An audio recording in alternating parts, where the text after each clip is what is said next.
pig, but she finally decided she wanted a kitten, and I'm like, okay.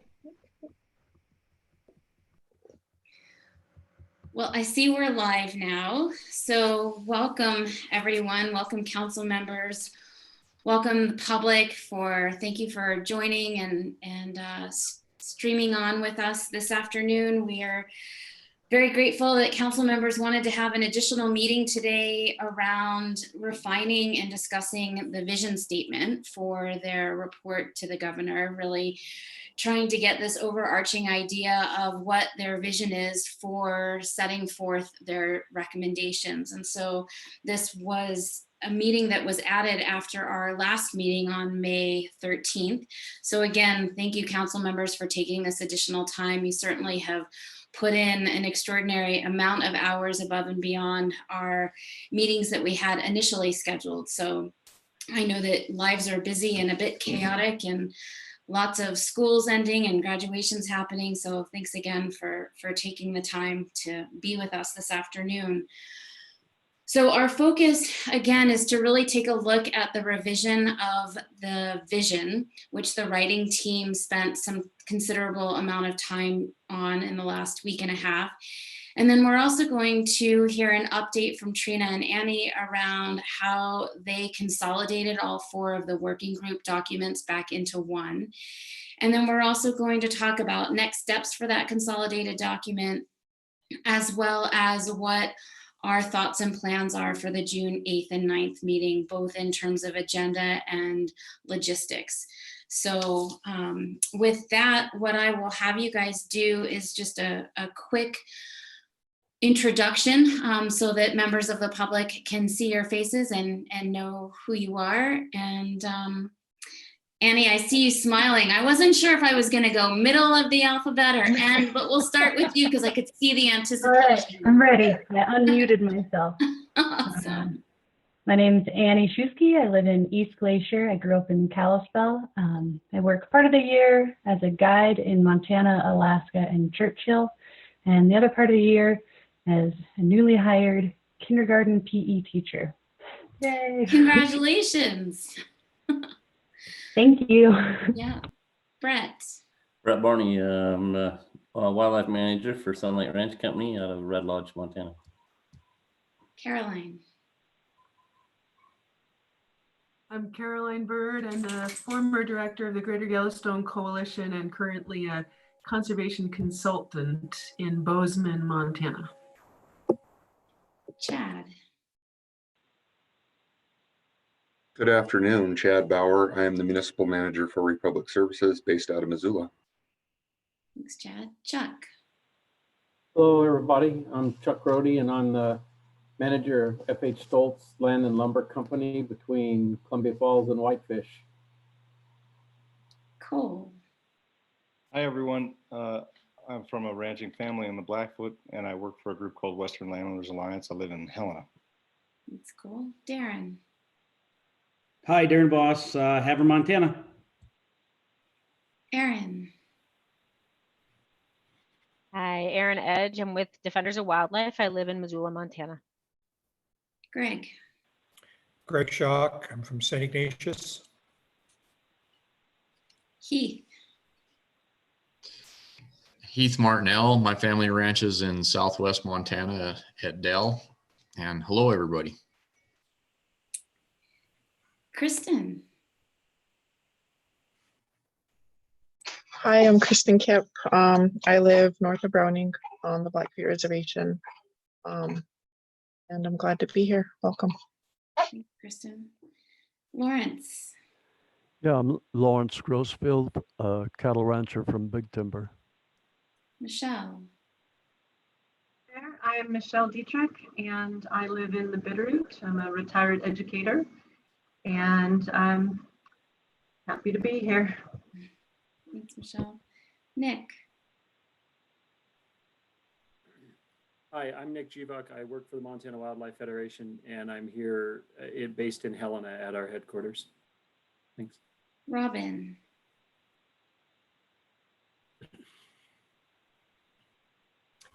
Hi, I'm Robin King. I live in Yak, Montana, in the midst of the Cabinet Yak Recovery Zone. and I'm the director of the Yak Valley Forest Council. Thanks, Robin. Trina. Hi, I'm Trina Jo Bradley. My family and I have a ranch on the southern end of the Blackfeet Reservation. Thanks, Trina. Cameron. We're just doing a quick round of introductions. I see that you've just signed on. Can you hear us? Can you hear me? Yep. Yeah, sorry, I'm moving horses. Hey, Cameron.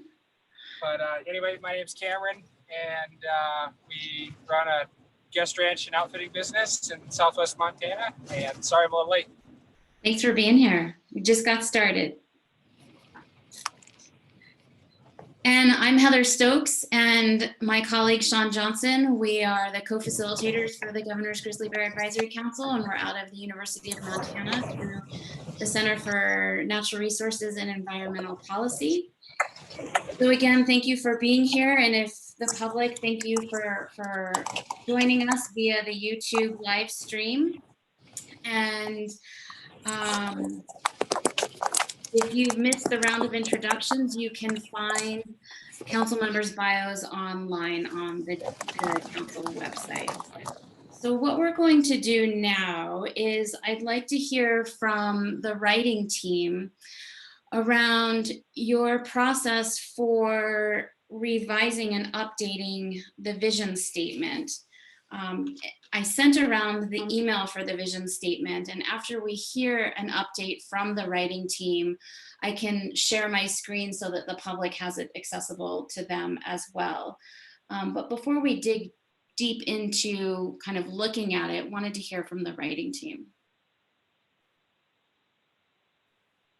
And the writing team was Cole and Aaron and Michelle and Caroline and Jonathan. So do one of you want to give us an update?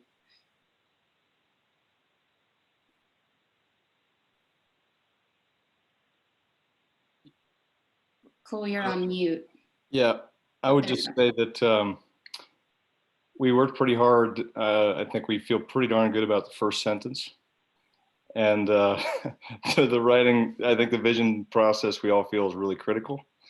So I look forward to today's discussion. I'm not sure that we, even as a writing team of 5, have complete consensus, but I think we made some progress.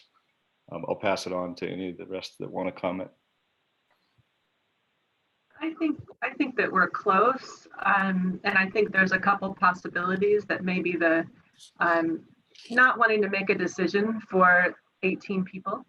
We wanted to have some options, and there's a couple of different options once we look at the vision that we have so far, and maybe discuss with people what they think about the different options, rather than trying to write it as we go. I think we have a pretty good, I would say, base. We just might need to make some tweaks and maybe look at some different possibilities for sentences. Thanks, Michelle. And I'd add,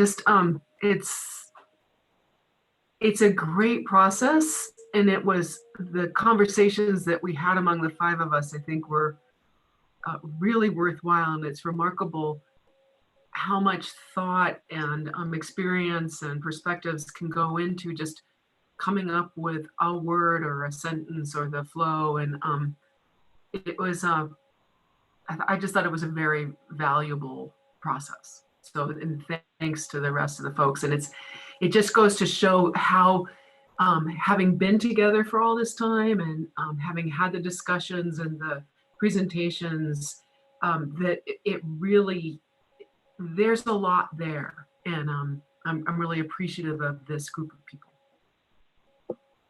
Yeah, and I'll just add one thing to that too, is that I think when we all look at this, I think, there's that struggle of wanting to include as much as you can, but in the reality, we were trying to keep this at an overarching vision statement, right? And then find things that maybe worked better in other places, or do we address those things throughout our recommendations? So it's really easy to kind of get caught up in wanting to include more and more and more in the vision statement, because they are important things. But just trying to pull back a little bit. And this was part of the process for me, is pulling back a little bit and saying what's in our vision and what fits in preamble or what fits in our recommendations, and do we get at it there?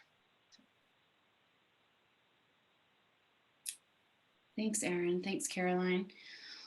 Well, with that said, what I will do is I'll share my screen. And as the writing team was having discussions around the vision and really thinking about what the larger group discussion was and some of the things that the larger group thought was missing and needed to be incorporated, I'd like to hear from the writing team in terms of where you guys think there are still some key elements or concepts missing that might help lead us in discussion today.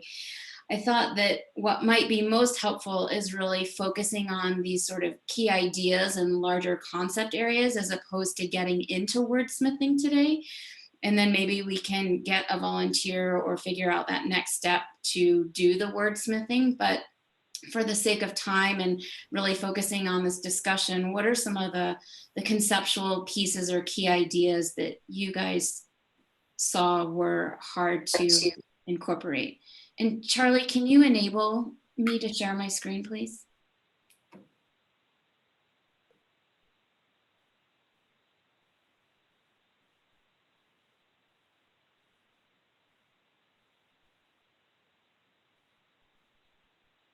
So while we're waiting for me to get access to share my screen, the writing team, do you guys have some sort of top of mind thoughts about what is still missing? I was hoping to get conflict prevention and I have a sentence that kind of fulfills that conflict prevention and conflict response somehow in the in that vision. So and it's just a matter of wordsmithing one sentence, but I'd like to see that. And then I also think that habitat somewhere needs to be in there. We talk about landscapes in between. Without habitat, the grizzlies are kind of hosed, and without habitat that's remote and away from people, they're going to get into trouble. So I just think that that's a really important thing to be including in the vision somewhere. And I don't know if we can say protected landscapes in between that accommodate grizzly bears. And Heather, there's a typo, 2 typos in here that are driving me crazy. The 2 S's, it should be accommodate and facilitate.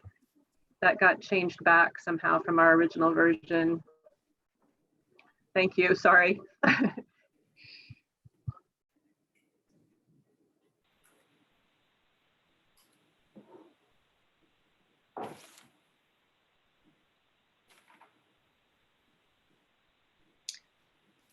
Other thoughts from the writing team in terms of things that are still missing or that you guys were struggling with?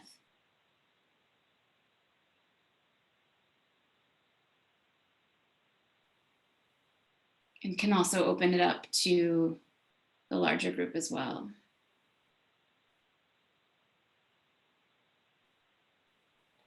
Yeah, this is cool. For me, there's still a missing piece about that imagines the first sentence, I think, is strong, and it imagines these fully recovered populations in each of the 4 recovery zones and a connected landscape in between. And then there's a recognition in the second sentence that on the way to that goal, we know bears are likely going to expand beyond that. They're going to move beyond that as our language. And so people who are living in that area, in any part of Montana or who visit the state should expect that. They should expect the potential presence of grizzly bears.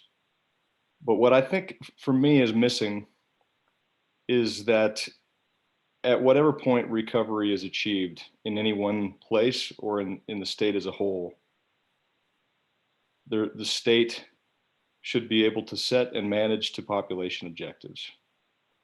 That to me brings a sense of limits and a sense that unlimited expansion is clearly not the goal, that I think is really important. I'm not sure the right way to say that, but I think it's one of the things for me that's still missing. we've talked in the past about habitat is a limiting factor, social tolerance is a limiting factor, but money, resource allocation is limited. And I think those are the reasons why we ultimately need not just floor objectives, but also we need to manage, at the end of the day, these populations within a range. So I guess, can I touch base on that a little bit, Cole? Because what I reiterated when we had this discussion kind of in our smaller group working, I guess I worry about, I don't really feel like, I feel like it's the state management plan will set those objectives. While I don't feel like setting those objectives inside our vision statement is what I am comfortable doing. I think getting to that idea of limits, I think, I think we could, work on that inside of the vision, that there are limits, resource allocation. I mean, all of those are realities, but I feel like, I guess I'm just struggling between, not being so specific in that we're setting population objectives for the state in the vision versus recognizing that there are going to be limits both with resources and the other things. Can we get to some of that through this third paragraph in some additions or modifications to that?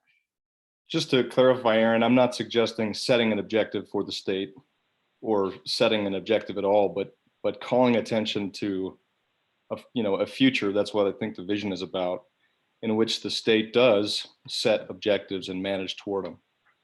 So I'm not suggesting we come up with anything specific. I don't even think that limits the state. It just basically talks about objectives being an important piece. And I think that it puts I'm struggling with the right word, but it maybe brings some reality into the conversation, that we understand we're looking at a we're looking at a future in which resources will be limited and will be allocated amongst many important things, not just grizzly bears. Caroline, I see your hand in the video.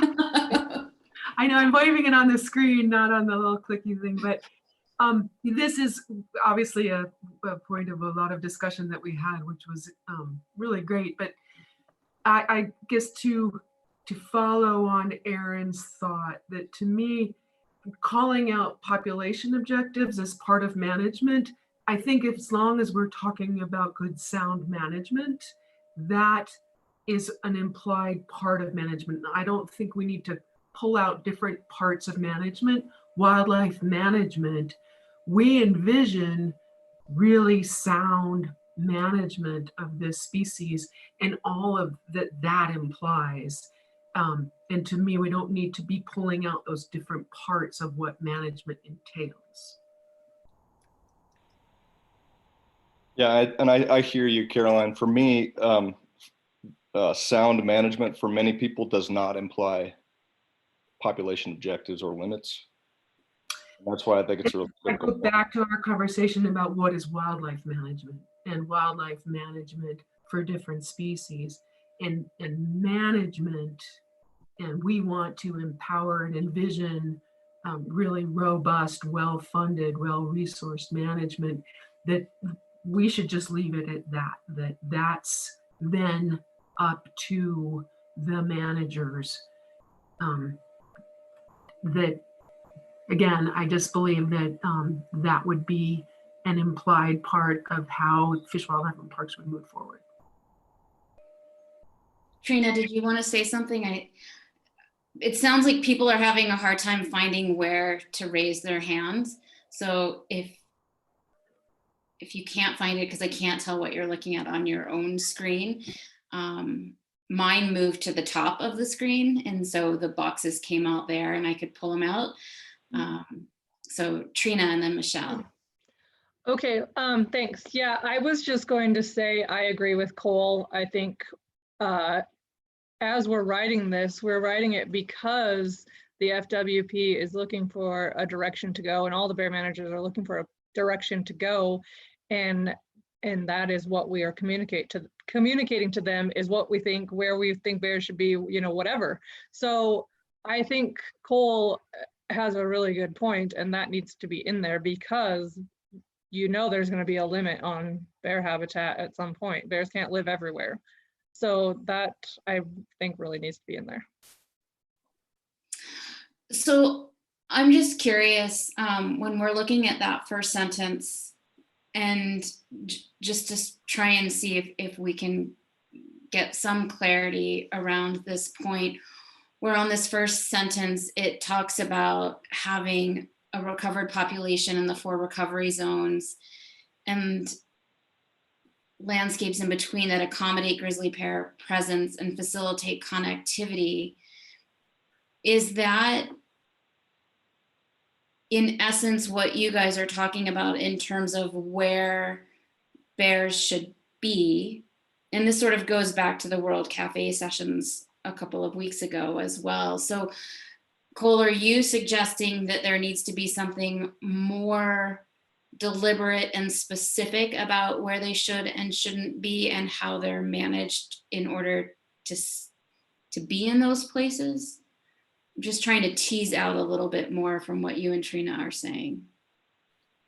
Yeah, I'm saying that I think that first sentence is strong and that it sets out where Montana's priority is. And I think it's a very generous, on behalf of the bear, vision. And that it really does, because of where the U.S. Fish and Wildlife Service recovery zones are located, it really does encompass most of, if not all of Western Montana. And I think that's a hugely ambitious goal. And I don't know what kind of timeline we're talking about to reach it, but it's a while. And in the meantime, there's a recognition in the next sentence down that bears will likely move beyond these areas. They already are.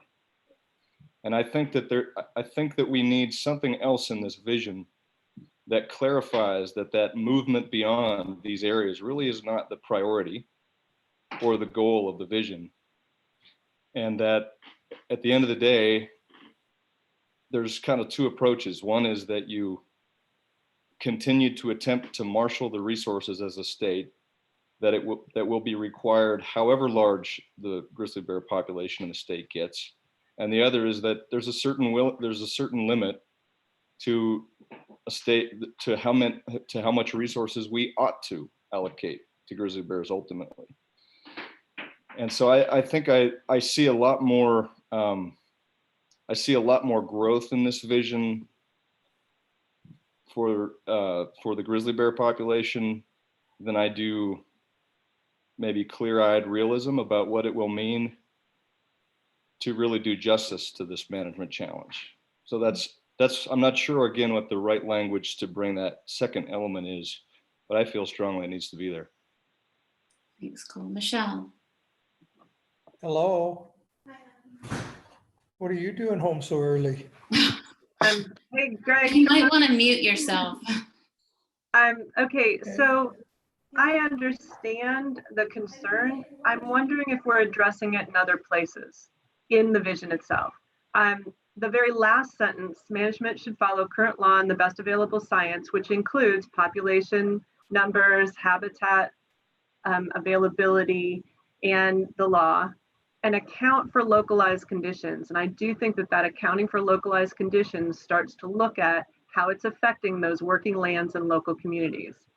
And I would like to add sound management should follow, or we envision sound management that follows current law, the best available science, and accounts for localized conditions if we want to get a little more strong on management. But I think especially that accounting for localized conditions creates that flexibility that then allows FWP to make decisions with the Wildlife Service and Wildlife Services about how the bears will be managed.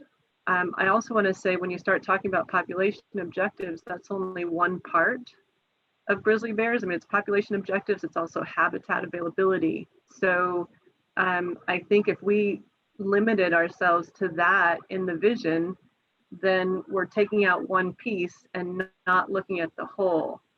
And so I would rather have those pieces in the recommendations versus in this kind of overall look. I'm going to send in the chat the 5th sentence, which is advancing this vision will require an inclusive and proactive effort. I wanted to add conflict response and conflict prevention because that also takes into account working lands, people that have grazing permits, local communities where there's ranchers and chicken farmers and all of those things that are a part of this. So I'll put that around, and those are my thoughts. Sorry for being. Thanks, Michelle. Robin.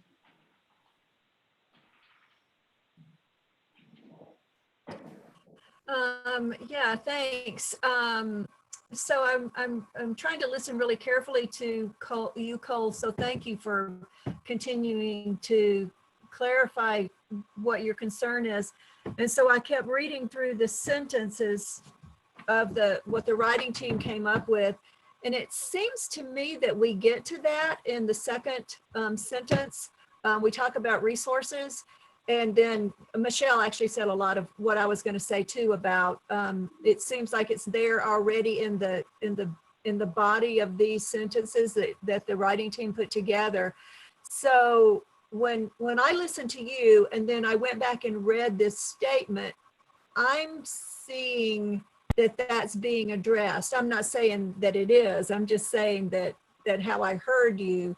And then when I went and read that, it seems like that does take that into consideration. And then I was lucky enough this morning to be able to do a quick read through the most updated emerging ideas consolidated document.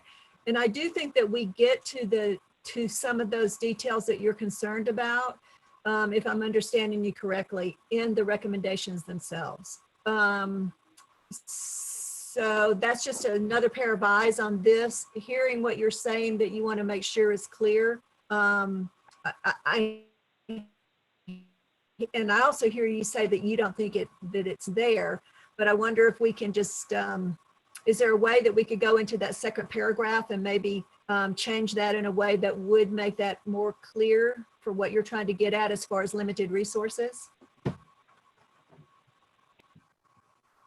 I will go ahead and just Brett, I think, and Nick are next, and I can respond to that, Robin. I just want to make sure that I've talked a lot.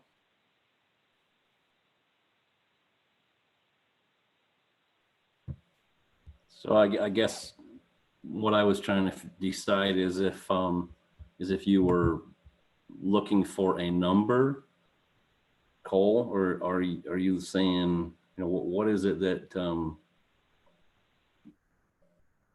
you're wanting to try to accomplish? I think that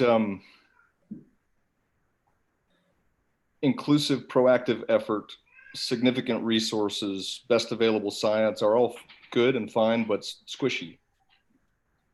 And inevitably, they're a bit general and broad. I think a vision statement has to be. But I think one thing we should not be squishy about is limited resources and setting and managing toward objectives.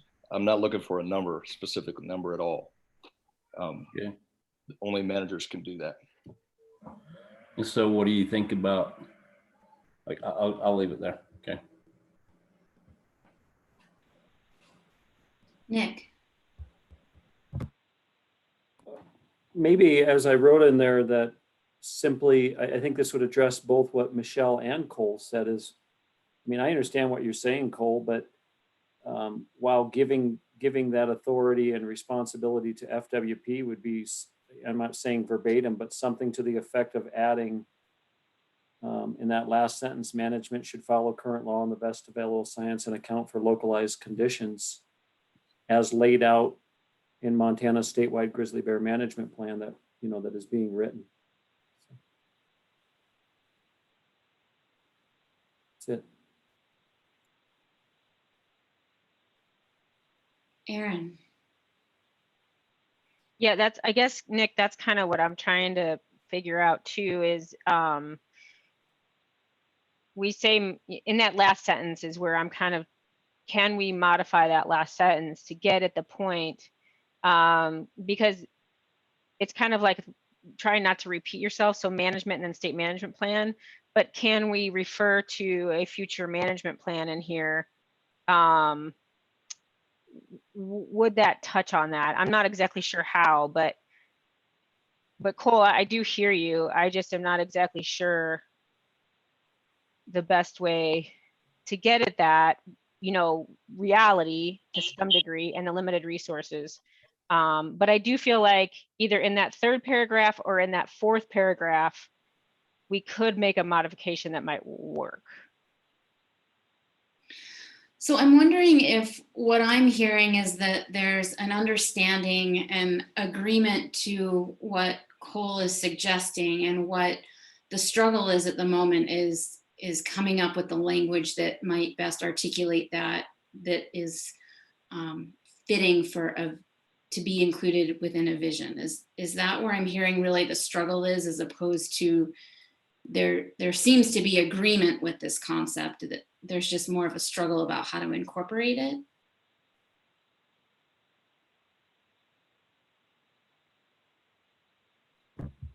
Lawrence. Yeah, I'm thinking kind of along the lines that Cole's been talking. In that third, well, in the vision statement before this one that we have, there was a sentence in there that talked, well, it started off saying Montana's capacity to accommodate this expansion will be limited. And then it goes on, it's actually a long question, long sentence. But if you put in the third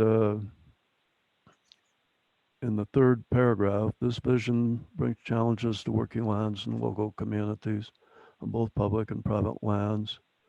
I would actually put a comment there and say, especially as the human population of Montana also increases, because we've already got challenges. But anyway, then say Montana's capacity to accommodate this expansion will be limited, such that advancing this vision will require, and so on to the end of the sentence. In other words, I was thinking along the same lines that Cole was talking about. And actually, I think it should say inclusive and productive effort, as well as significant new resources. That word new, I think, is pretty important, because they're not going to get along with the level of resources they now have.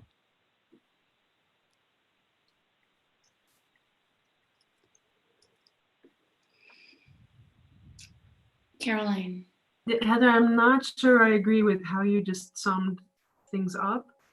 I think there is a disagreement around calling out population limits in the vision. I think there is an agreement that we're talking about forwarding management and all that entails, which then eventually will lead to that issue, but I don't think there's agreement around including the idea of population limits in the vision. Thanks, Caroline.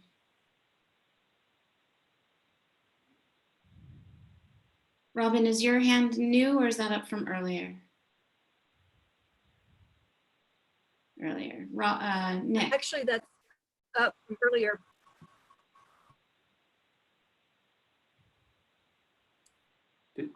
Am I up? Well, I would just say that, and I'm not sure Cole is necessarily saying to peg numbers to this. You know, we're dealing with this right now. We're about to begin the 2-year process of writing a statewide elk management plan. And there's a lot of talk of looking at broad objectives that we want, rather than being so tied to numbers. So again, I don't know, Cole, if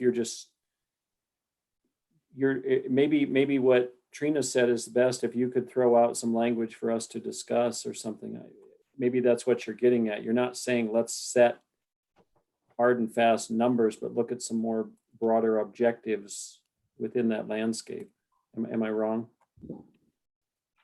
I'm saying that I think we need to specifically name population objectives, not specific numbers again, not specific numbers, but basically the principle that population objectives are an important part of management, and using them as a guide and so that you sort of know what the goal is and know where you're trying to, know what the objective of your management is. I think that's critical for any wildlife management. And I'm a little bit, I'm uncomfortable with the idea that folks don't want to call that out or specifically talk about it in the vision. I think that's a problem. So once again, not a specific number. I have no desire for that, and I think that'd be foolish. but naming population objectives as important, in my opinion, that's really important. And I don't necessarily think we can wordsmith that beyond it, during this process we're going through right now. I think the goal, as I understood it from Heather at the beginning, was for us to name anything we feel that is missing. That's one thing. So I'm simply saying I think that's missing. It may take significant more work outside this Zoom here to come up with the right language. Thanks, Cole. I think this is an important discussion. You're right in terms of not wordsmithing today, but I think there's still some grappling with wanting to make sure that everyone is understanding what we're talking about at the moment. So I appreciate the continued discussion around this. Michelle.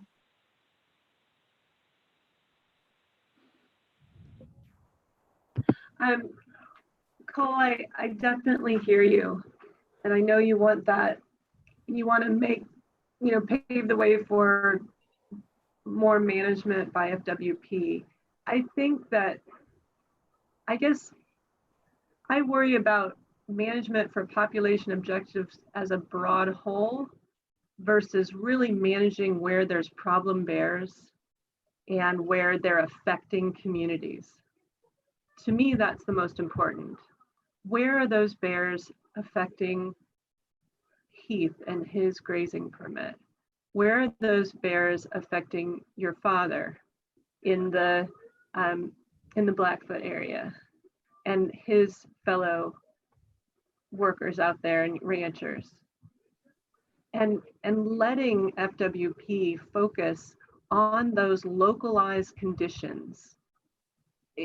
When we have a vision that says recovered grizzly populations, that's really broad. I get that, and it sounds scary, but it does not limit how it's managed, especially in those trouble areas. I would rather than making a broad statement about population objectives, which could mean any sort of management, it could mean going in and killing bears in the middle of the bob, and maybe not focus on the areas where there's really a problem. And I feel like a lot of the stuff in here talks about those areas where we have to do some extra work with management. So I get what you're saying, but I feel like I want to make sure it's focused in those places where it's really necessary. I'll lower. Trina. So now might be a good time to look at part of the recommendations that Annie and I decided should be part of the vision instead of the recommendations. And that kind of addresses some of this as far as population objectives and where bears should be. So if you want, can you switch over to that really quick?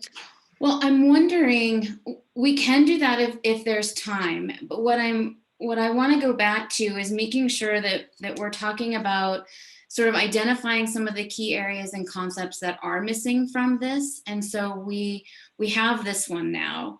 I'm wondering if we want to hear if there are additional key ideas or concepts missing from the vision before we get into trying to articulate this piece of it. Does that make sense? Yep, that does. Thank you.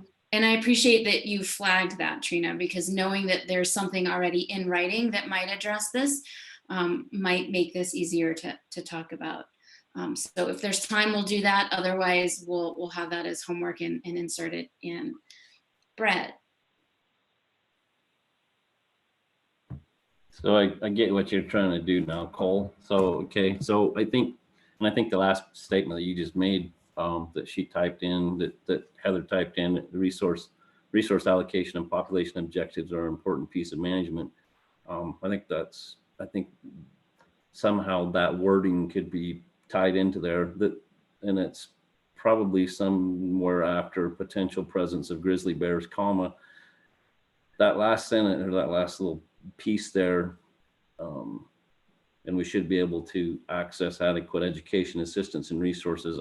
I never really understood what that means, but I like your idea, and I understand now what it is you're trying to accomplish. So if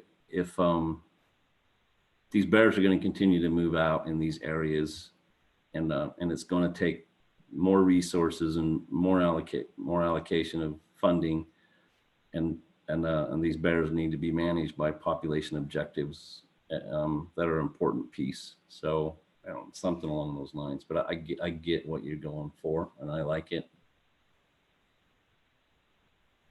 Thanks, Brett. Erin. Yeah, I guess I have a question for Cecily, and I'm not sure if she's on today or not. And this maybe we can, do this outside of this or whatever, but so when we talk about population objectives, I guess that's where I'm getting stuck a little bit, because I feel like, again, like I said, the state will set a management plan. And when they did the conservation strategy for the Northern Continental Divide ecosystem, they moved away from the specific number into managing towards a percentage of likelihood that the population will remain above blah, blah, blah. That is still somewhat of a population objective, but I guess I was just curious to the state's thoughts on the words population objectives.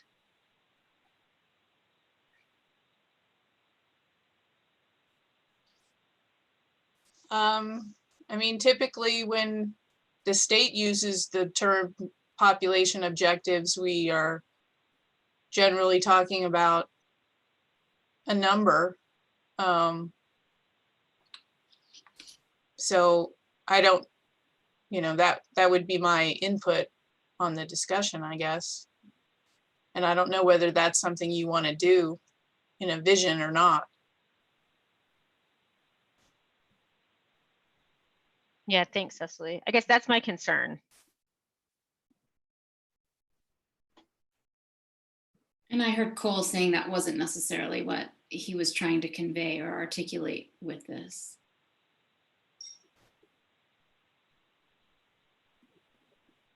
It sounds like what might be helpful is to draft some language, and Trina mentioned that already in your recommendations, draft recommendations, that you might even already have some language that can be worked with here. We've got a long list of hands here, so I'll keep going through the line. Heath. And Caroline, I saw yours. We'll put you in after Robin. Yeah, I just kind of guess I would like to let people know what I'm thinking too, but I agree that I'm not sure that population objectives, or however we want to say it, I think it's critical that we, as Cole mentioned, put in some realism. I guess if we just think about the things that we've been hearing about this spring already happening, to me, maybe it's because we're paying attention a little more, but there's a lot more going on this spring than there already has in the past 2 or 3 years. And so down the road, as we're looking in the future, I just see that keeping increasing. And I just think that we need to be very real when we're with our vision statement as far as how we're going to help people in those situations. Thanks, Heath. Robin. I think that we've brought forth some good ideas, and I would just echo that I'm not comfortable with the population objective piece either because of how it can be interpreted. But I go back to Nick's idea about the statewide grizzly bear management plan. Michelle had a good suggestion in the chat box as well. And then just maybe Lawrence brought up going back to that last paragraph in the original vision from 511 that might get to the piece about sufficient resources. So it seems like we might have the verbiage there that the writing team can noodle around with.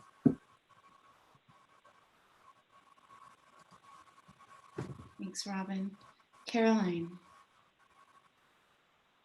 Yeah, I think we're kind of coming around to this, the idea that it's population objectives might not be the right term because it would trigger that idea of numbers, and whether we're either not there yet or that would be implied as things progress towards later management. So maybe if we could come up with a term, Cole, that works but isn't population objectives, because I think that's what we're tripping over.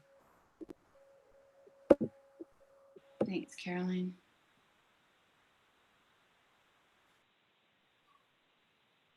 Trina. Sorry, I didn't realize I didn't lower my hand before. I am going to disagree, Caroline. I think population objectives leaves it wide open to the scientists and the bear managers to do their jobs, but while also saying that there are population objectives and we're not just going to let grizzly bears take over America.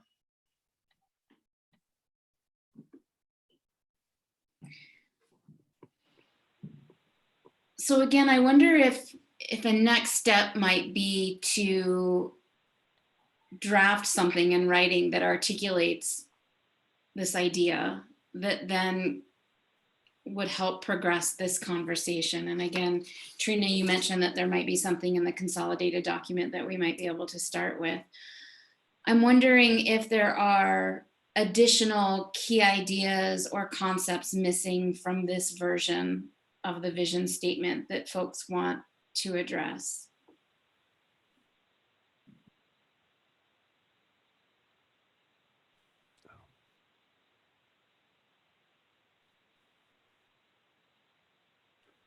Lawrence. Yeah, I guess I'd have a question for the writing team. You guys went over whatever we had before. I'm not sure I've even got that, but that why was that sentence about Montana's capacity to accommodate this expansion will be limited? Why was that taken out? I mean, I think that's part of what Cole is trying to get at, that the capacity to accommodate is going to be limited, so there's got to be some management that takes that into account. And I don't see any place in these 4 paragraphs where that thought is included.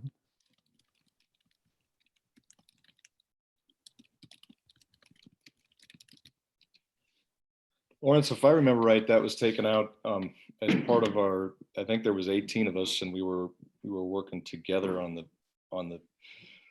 the document that Working Group 2 had sort of suggested, or, you know. Oh, okay. And I think we as a whole group removed that sentence. Folks weren't liking to talk about limits. And that sentence, I mean, Working Group 2 had drafted that sentence originally, and I think really liked it, but it ended up getting taken out in our last meeting, I believe. But I just reiterate that I do think, as Heather said, maybe we're now at a place of seeing what else, if anything, is missing from the vision statement. But I want to underscore that, you know, I'm not sure that population objective has to be the 2 words there, but for me, this sense of limits is critical, and I don't think it's there. And so maybe that's work between now and the next time we revisit the vision. But I think it's, the vision is about creating a whole. And so if people are simply, if we just cannot agree or come to consensus on a sense of limits, then I think there may be some other stuff that we think we're agreeing on now that we can't agree on. I become much less comfortable and okay with the first sentence, which I think is strong and great, as long as we can also have a sense of limits. But I don't know that I can agree on the first sentence if we don't find a way to incorporate the notion of limits. So. Erin. Yeah, and I felt like we also talked about that in our writing team group, that limitation sentence. And I think it just came out primarily because we felt like we got to the sense of it in the other sentences. But yeah, I'm not against recognizing limits. I mean, I think even when it comes to just financial situation, right, there's going to be things placed in priority areas identify. I mean, that's how things happen now. If you have a limited amount of resources, you have to place them strategically.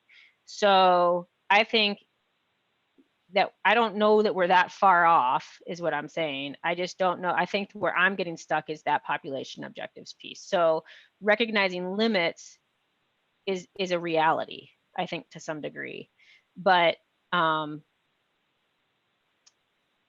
I mean, playing with that the piece that came out before, I don't know if we'll get there, but anyway. Erin, can you talk a little bit about how you see, what is for you is the difference between talking about or naming population objectives as an important part of management versus where you don't feel comfortable with that, but do think limits are important? Where do those two things separate themselves for you? For me, population objectives means a specific number. And that's where I separate myself from wanting that inside my vision. I feel like that's a process that will work through within a state management plan process, and that will come from the state and will come from the bear management. For me, recognizing resource limitations acknowledges that there are, and we acknowledge challenges within our vision. I think those are two different things. When we talk about population objectives, I feel for me, that's saying there's a specific number that we're trying to say needs to happen. And in reality, it may not be a specific number. It may be, however, it ends up working out, a percentage of, confidence that you're not going to fall below with a number or however. But that's why I'm uncomfortable with that population objectives piece.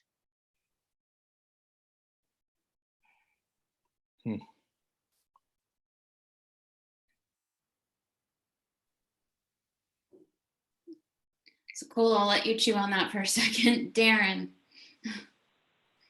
your hand's been up and down a couple times. Yeah, I thought we were changing topics a couple other times when we came back to this topic. So I agree with Cole. I think we need something in there. I appreciate his comments about the first sentence being very benevolent and leaning towards protection and good things about bears. But I still think we need some kind of recognition of limits. And that was quite a bit of a debate we had in our group when we wrote that first sentence. And I'd be willing to work with Cole or whoever wants to on maybe putting a sentence together to get us off center for our next meeting on something like that, if you'd want. Thanks, Darren. Darren and Cole, would you two be willing to take a crack at drafting a sentence as a next step? Thanks, Yes. Cole. Caroline. I think this has been awesome. And I think we have come around to, I think what how Erin summarized it is we're not talking about limits. And I think we all get that. And I think somehow that's being missed when we talk about population objectives, but we are talking about limits, and we're not talking about grizzly bears taking over North America, although that image will stick with me, Trina. So I think there's just a little bit of not hearing each other, that in fact, if we can come up with this, if there needs to be beyond what we already have, more specified around, yeah, we're not talking about an unlimited population growth, because that's not how wildlife are managed. That we will probably all nod our heads around that. So I just wanted to say that I think we are saying a lot of the same things, and that we just need to acknowledge that realm of agreement, but that there are then some areas that both sides or what in this discussion has been, that we're not hearing each other. Does that make sense? Well, I think so. And I think what's happened is that words matter, right? And everyone has assumptions or interpretations of what words are being used. And that you're really, over this last almost 45 minutes, you're really demonstrating an eagerness to hear each other and understand what you mean with the words that you're using.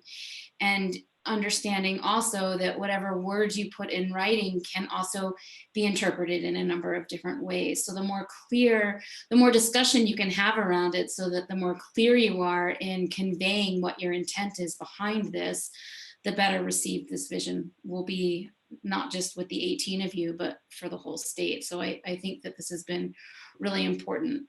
Did you want to say something? I'm happy to help with that drafting too, if you want another participant. Well, what would be great is if, within the next week or so, you guys could draft a sentence, and certainly, whatever process the three of you want to use to do that, I'll let you figure it out. It would be great to have something before our June meeting to share around. So again, thank you for this discussion, and for Cole, for you bringing it up and essentially leading it, and for all the participation around it. Are there additional ideas or concepts that anyone feels is missing from this vision statement?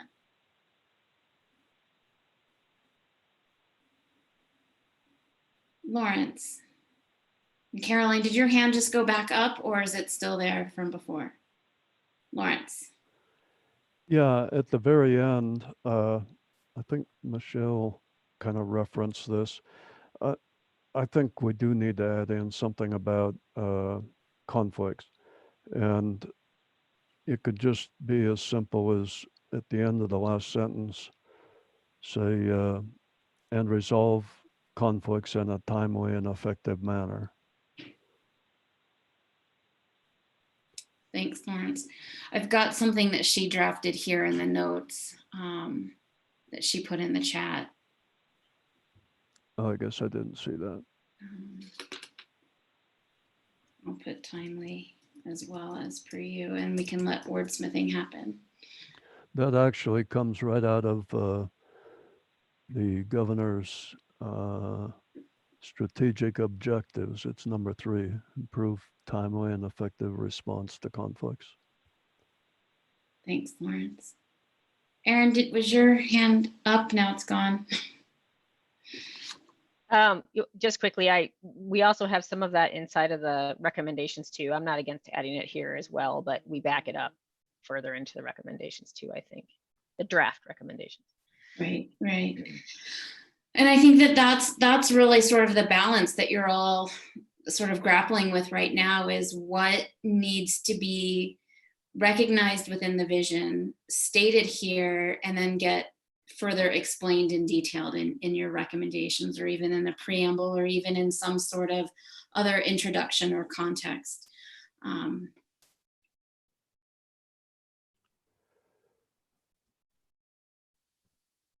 Lawrence, did your hand just go back up?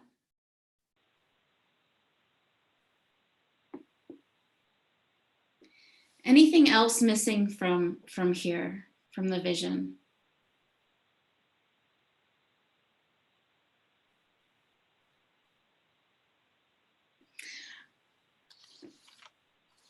I might regret this, but I'm going to give it a shot and see what happens. In our last meeting, Chuck, you raised concern about the phrase facilitating connectivity in the first sentence. And then we came back up. It came up on Monday when we were discussing it, and it came back up on Wednesday. And then there were some other folks that had some concern about it. Are folks feeling okay with it, given that no one's brought it up today?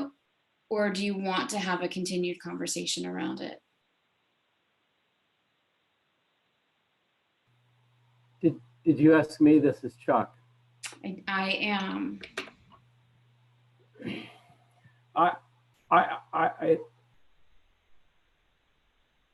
It really bothers me, the connectivity. I feel that's the way it's going to end up in legal tangle forever if we don't. I mean, were you able to give some thought to some alternative language?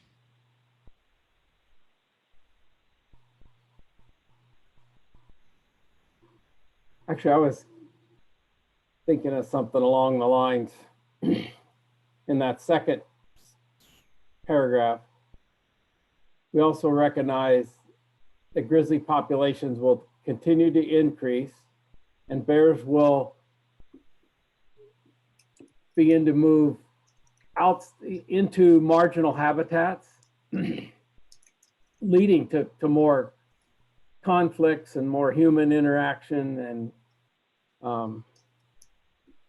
I just think we got to be looking more to the future. The bear populations, I mean, look how many problems there already are this year, what the bear managers are having to deal with in areas. It's just incredible. And as that population increases, we're faced with some major decisions.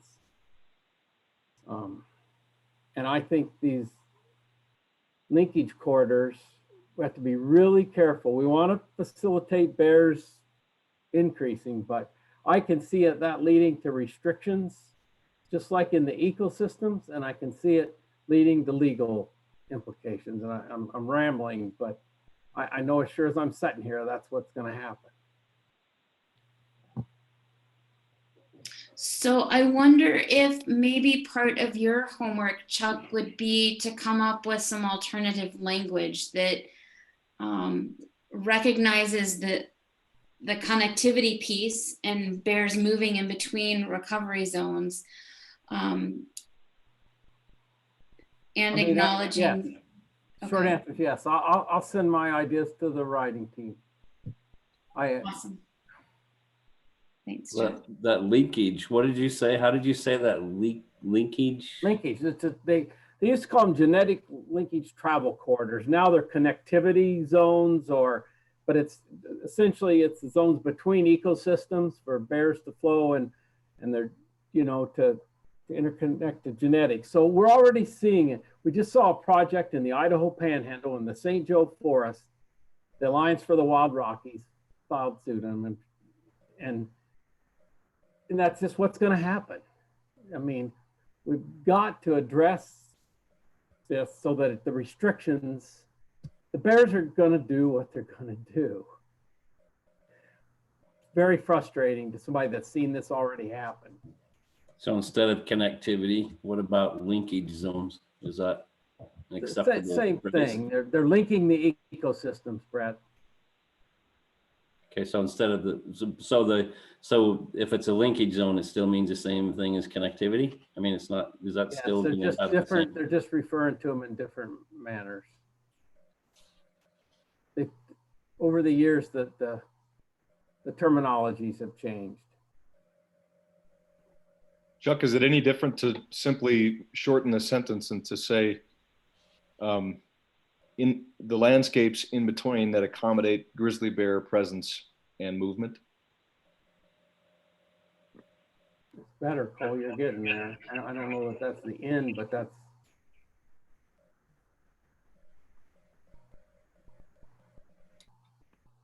Michelle, did your hand just go up, or was that? I think Aaron was first. Oh, sorry, Aaron. I thought yours was from before. Go ahead, Aaron. I'll work on it. I will work on it, Heather. It still bothers me to answer your question. It's still a concern. I'm not sure whether the vision statement is the right place to put it, but I mean, we got to be ahead of this, and I know that's a huge concern. Well, It's and gonna that's what cause I'm real wondering. problems for bear managers. Yeah, and just sort of listening to you, Chuck, wondering if it gets addressed in the vision or if it gets addressed in the body of recommendations where you're able to be more specific about the meaning of it. That may be the right place. You may be right, Heather. It'd be great if, I certainly wanted to acknowledge that from the last meeting, and certainly appreciate you giving more thought to it. Erin.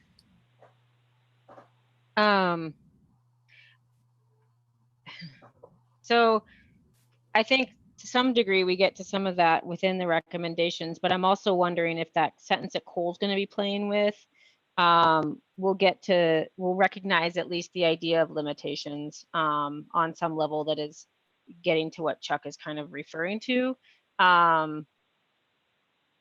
Because I guess I'm frustrated right now because we keep coming back to this very first sentence, and it's part of the process. I recognize that, but if we keep doing this, I don't know that we're ever going to get quite there. And so I guess I'm just a little bit frustrated with that part of the process. And then I'm wondering if there's other places where we get to what Chuck is kind of referring to, and the idea that the resource limitation piece and the limitation piece. Sure. And I appreciate that, Erin. And it sounds like Chuck is also wondering if his concern can be addressed in the body of the recommendations. So I think that we're making progress in the sense that we're getting a better understanding of the intent behind people's concerns and wording that is being brought up. It's a messy process, and it feels a bit tedious at times. So I'm hearing that from you for sure. Michelle. Hey, Chuck, I just want a little clarification. I understand what you're saying, but my understanding is the legal challenges are coming out of the presence of the ESA, the fact that the bears are listed. My understanding is why it's in the court right now is because we don't have that connectivity, genetic and physical connectivity, that allows that full recovery or that recovery. That seems to be what keeps pulling it out of the courts and stopping taking them off the list. So to me, it's really important to have that connectivity in our vision, because that's going to eventually, once we have that connectivity, we'll take them off the list, and then the ESA will no longer be something that can be used to stop a timber project, which is what that's your frustration, and I hear that. But my concern is that if we don't kind of see facilitating connectivity in our vision, then we may never get a delisting. So I guess, yeah. I guess I'm not sure whether the vision statement is we want to address that. May be right there, but it's a fine line, Michelle. I'm not saying we shouldn't facilitate and honor or encourage to have these corridors, but if we end up with the same restrictions on these genetic linkage travel corridors or connectivity link as we have on the ecosystems, there won't be it won't matter whether it's timber. I'll shut down anything. It's abuse of the courts to do that, and you see it time and time again. It's a fine line between having those, wanting the bears to increase and to use those and to go between the ecosystems, and limit the limitations that occur, because what's going to happen is the land managers, the BLM, the Forest Service, the tribes, there will have to put some of those in place. I would say let the bears do what they're doing on their own. Yeah, I get that, Chuck. I definitely hear you. I think, Not understanding what you're. yeah, and so, but I'm also wondering, there's talk of creating these areas in between that will be able, that FWP would be able to put bears that are like the Stevensville bear in the Bitterroot, you know, to put it into a WSA or a remote area where they're kind of away from all that. I would imagine, Chuck, that those remote areas would need to be protected. That the bears will roam in between those remote areas and the recovery zones is going to happen, but there probably should be some areas that can be used by FWP to move those outlier bears so they're not going all the way back to an ecosystem. So I would imagine, I would vision, and I could be wrong, but I would vision that those areas that they set aside would be protected. And there are areas that already are. There's the Anaconda Pintler Wilderness. There are WSAs. There are other wilderness areas that are in those connectivity zones that are already protected, that probably could be used. And maybe Cecily could chime in on that. But to me, that's what I envision. And maybe I'm incorrect, but Oh, I think that there's lots of those areas in those travel corridors, but there's also a lot of areas that, whether you're going north, south, or east and west, that cross areas that aren't remote or aren't, it's where we live, it's the Highway 93s, the interstates. I'm not saying to not use those remote areas that you're talking about, but there's, sooner or later, it's going to be through a population area or an area of high human use. I'm not, maybe Cicely can help me with my concern, because I can see this coming.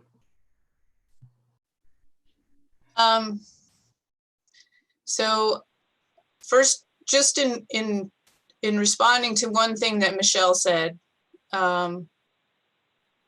if you have areas that are highly protected, like wilderness, they actually do not provide us with very good places to translocate bears because we can't take the bear in there. So that's actually a little bit of a place where we could put them on the edge of the wilderness and certainly hope that they will use the wilderness area and not come down where people are. But we don't have access to that to release a bear. I guess I'm hesitant to interject my own opinions here, but I do think that the council should consider the impact of trying to duplicate the habitat protections that we have inside the recovery zone in the connectivity areas, because I think there could be a downside to that. And the downside is reducing the local acceptance of bears in an area because they see them as an impediment to their use of public lands. And I think that might be what some of the concern that's being voiced by some of the members here today. And then I would also say that it is my belief that the Fish and Wildlife Service does not agree that connectivity is required in order to list individual populations. They believe it's a good long-term goal, but they do not believe that a population that has met its recovery goals should not be delisted simply because it has not achieved connectivity yet. And then finally, I would also say that after delisting, I believe connectivity can still happen even if bears were delisted, because conservation is not going to stop just because bears are not listed as a threatened species. Thanks, Cecily. Robin, your hand's been up a while. Yeah, so Chuck, thanks for continuing to bring this conversation up, because I've been thinking about this a lot too in the Cabinet Yaak ecosystem, and bears outside the recovery zone, and how we're managing for that in that area now, and how that's going to. Chuck, your deal is, or what I'm hearing you say, not your deal, what I'm hearing you say is it's the lawsuits, and so I get that, because I think about that a lot too. And I think that Michelle made a great point about if we get to recovery and, you know, and if we're doing the management the way we should, you know, ultimately those lawsuits are not going to be successful. But it still doesn't mean they can't, the lawsuits can't be made, you know, of course, because this is America, and we should always have the right to petition our government if we think that something is not being done in the way that the law states it, right? So, but for the purposes of this council, I wonder, Chuck, if we might look at, because I think in theory we can agree that connectivity is an important part for recovering our populations, and to get to those delisting pieces, I think we can all agree with that. And so maybe, I know there's a section in the recommendations where it talks about improving relationships and communication between agencies. And I wonder if you might go there and think about that, about a recommendation that could strengthen how we're communicating, how we're working in the NEPA process around the areas outside the recovery zones and those linkage zones and corridors. That might be an interesting way to get at your concern as what our job as a council is. Thanks, Robin. Chuck, did you want to respond to her? No, I mean, she's well aware of my concern. I liked how Cicely put it that, and we've seen that happen before. As soon as you start putting restrictions on areas, you lose the support of the people, the local people, because they look at that as an impediment on them. We're headed in the right direction with this, with our grizzly bears, and let's don't go over the top and over-regulate. And, you know, we've got to get out of this legal. It's just so old and so expensive, and it doesn't benefit the bears at all. And it's just so sick of the legal part of it. And I don't want our council to contribute to that. That's the last thing we want to do. Cicely said it really good. She really did. I follow you, Robin. Thanks, Robin. Thanks, Chuck. Nick, I see your hand up, but then I also saw you put something in the chat box. Well, I would just say, I understand what Chuck's getting at, but I don't agree when he says that they're moving into poor habitat. I mean, there are numerous areas that are well suited to grizzly bears, but I mean, addressing that issue is something that Judge Christensen brought up in the case. And what if we, maybe to try to split the baby here, what if we just said, rather than facilitate connectivity, allow for?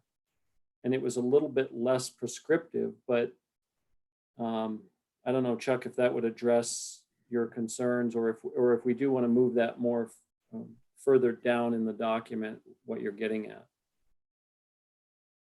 I think that helps. I saw your note there, Nick. And please don't misinterpret it, my thoughts on the marginal habitat. They will go through marginal habitat to get to better habitat. For the bears to expand on their own, they're going to go through areas that may not be perfect habitat or marginal habitat to get to better habitat. because the population, I mean, look what they're doing in all directions right now. It's a great indicator of what we're going to see. No, I think it helps, Nick. I appreciate you trying to figure that wording out. I'm not doing very good on my wording. Well, I think having the discussion and talking back and forth and having folks ask questions helps refine your thoughts as well, Chuck, is what I'm hearing you say. And thanks for agreeing to think about this more and work on some alternative language, whether you think it needs to be incorporated in the vision or whether or not you think it can be articulated and incorporated in the rest of the document. Rich, I saw that you came on and had your hand in the video up. So did you want to say something?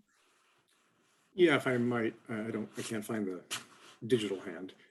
I think this is it's an important discussion that's being had because I think it unveils the fact that some folks didn't have exactly the same thing in mind when they used the words accommodate and facilitate as others. What I'm hearing from Chuck is he's concerned what that means is land managers need to stop building roads and close more roads and stop more activity.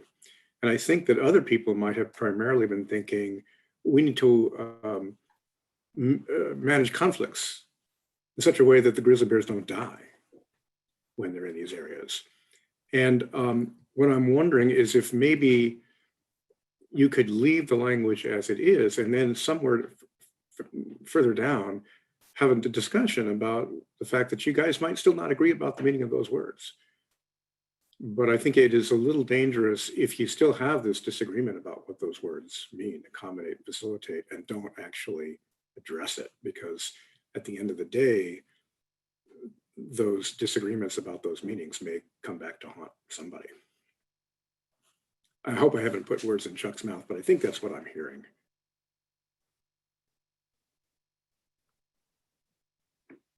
Well, I think that, Rich, you certainly bring up a good point, and I think that that's exactly the discussion that we were having a week and a half ago, and in continuing to wordsmith and refine this vision, and the conversation that we're having today is to really understand the intention behind the words that are being used, and is it conveying the meaning that the council wants to be conveyed in the vision, what wants to be conveyed in the vision, and then what also gets further explained in the rest of the document. And so what I hear Chuck saying is that he's going to give more thought to whether or not he feels like it needs to be further explained within the vision, or whether or not it will be done justice in the rest of the document.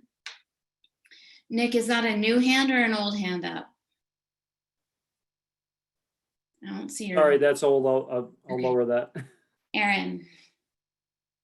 Yeah, and I guess one thing that I've noted both within our recommendations and in discussions around this is that I don't know, like, Cecily brought up protections within the zones being similar to protections within the connectivity areas. And I don't know that our recommendations are recommendations. And I think, some of this process happens much outside of our advisory council, right? Whether that's in forest planning revision processes or Fish and Wildlife Service documents or state management plans or however that all works.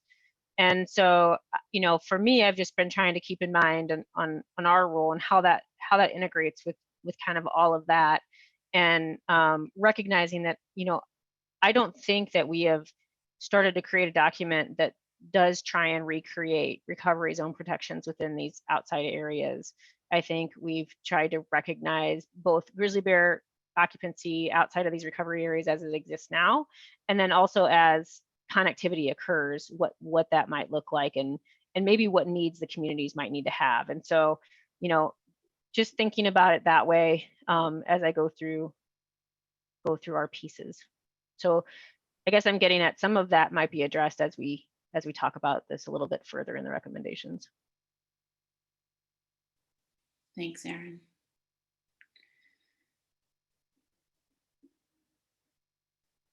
So the next step is for Chuck to think about whether or not he wants something further reiterated in the vision, or whether that detail can be within the body of the recommendations. We've got Cole, Darren, and Caroline working on articulating a sentence that gets to the recognition of limits, population objectives, whatever words that you're going to agree upon really convey the intent behind that thought. Are there other key ideas missing from this version that we've got up here on the screen?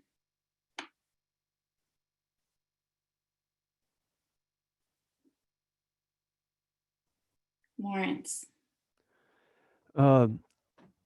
In the second paragraph, we're saying we recognize grizzlies will move beyond these areas.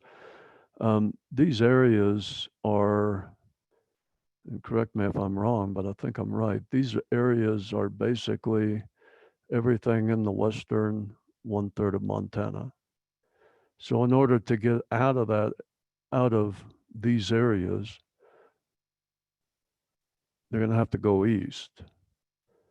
And I think we should add that in that line, that they will have to go to the east, because every place in the west is either a recovery zone or a connectivity area, really a colonization area.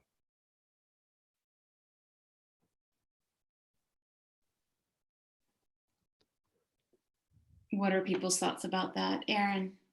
Just part of the process of the writing team. The reason, so we played with some of that because we saw that in some of the people's suggestions from the last meeting, and it seemed a little bit hard to say like Western Montana or say, get too specific, because grizzly bears could kind of show up anywhere. So it just wanted to be that awareness, that like integrate the awareness that resources and education outreach, that kind of thing should be available to all. So that's why we left it at these areas. But these areas are already covered. I mean, aren't I right that everything in the western third is either a recovery zone or a connectivity area? No, I mean, I think there's still identification needed as far as connectivity areas go. I mean, I think we were just recognizing the sentence before it more than like thinking about a very specific area. But others on the writing team, please chime in on that. Yeah, I would just, we just didn't think it added anything, Lawrence, to have east or west, that it's pretty clear just the way it's stated, and so that was the thinking too, just trying to be really pithy and not use words that don't necessarily add anything. And like you say, for you and for many others, it's just like, okay, I get that. And so it's already kind of clear. That's how I remember it. Well, I guess I'm thinking that people that live in eastern Montana, and I don't know where that line would begin, but most people that live in eastern Montana, especially farther east, have no clue that we're talking about things that might affect their future, or their future, or their kids and grandkids' future.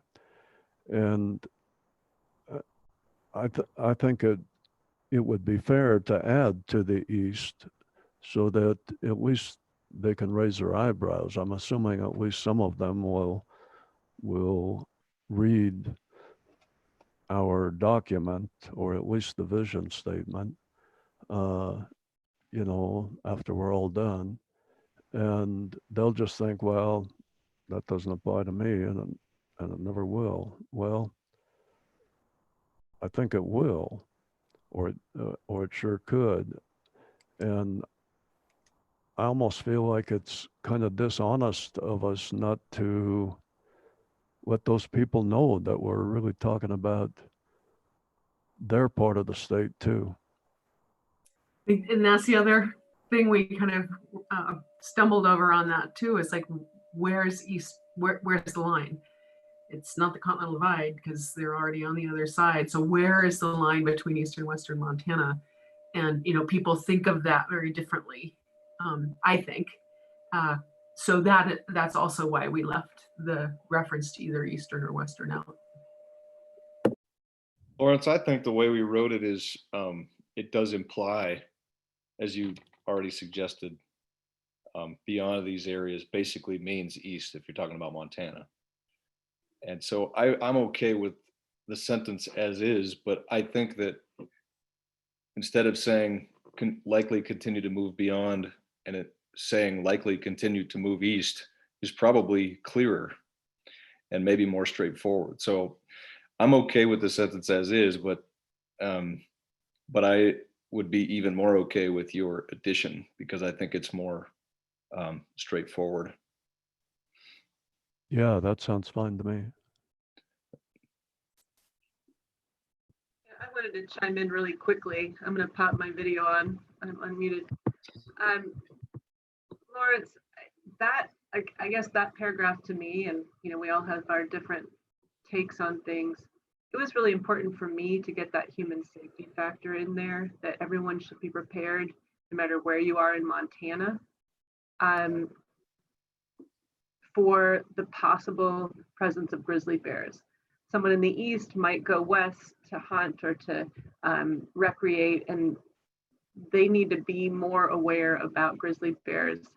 And that adequate education, assistance, and resources would also assist with black bears and other, you know, trouble animals that kind of get into dog food and get into things on your porch and that kind of stuff. I thought we were thinking that would be very good to expand that safety potential to the entire Montana. So therefore, all those living in or visiting Montana should expect the presence of grizzly bears. And I don't know, I mean, we could say move east beyond these areas, but I would worry that people would read that and say that, you know, we're going to push them east. Like that is one of our goals, having that in the vision. Could we put something like, therefore, all those living anywhere in Montana or visiting our state should expect the potential, to say, to put it in that sentence? Because I don't want people to think that we're saying they'll likely push east. They could push east, and it probably could happen in the future. But we're not saying we're going to force them east, you know, and I don't want that to be misinterpreted, because really that whole paragraph was about keeping people safe and making them aware that grizzlies are on the landscape and they need to be prepared for that. I hope that makes sense.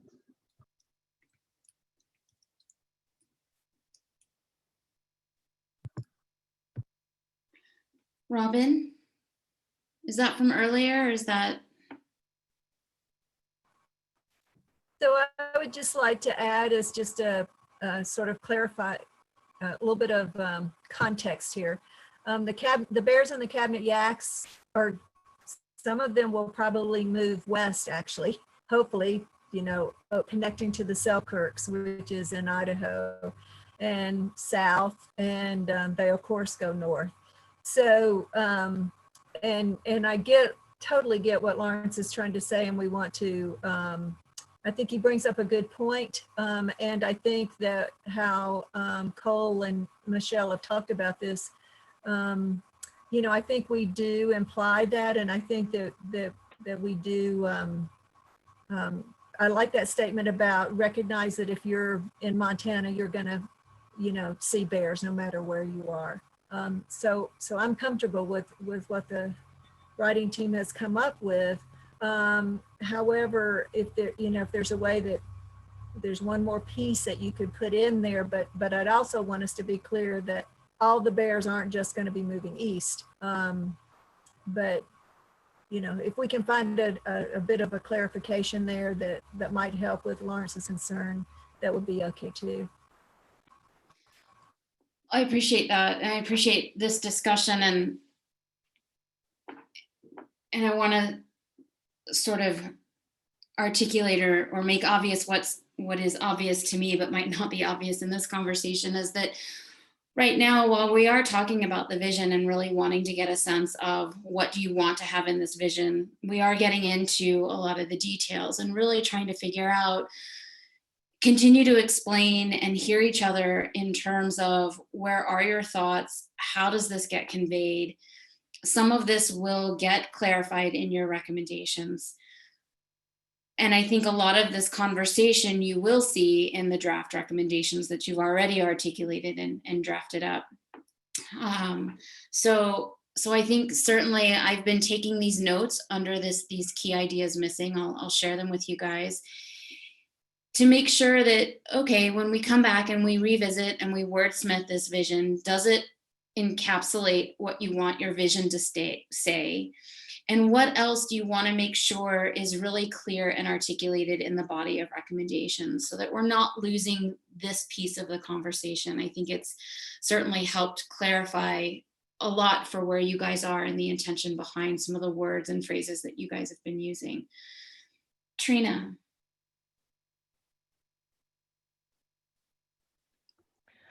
I just wanted to address Lawrence's concern in that it's not our job to warn people that bears are coming. I mean, that's what the bear people are for. So I don't think we need to worry too much about warning people. I think we just need to focus on our job at hand and not get too far into the weeds. Thanks, Trina.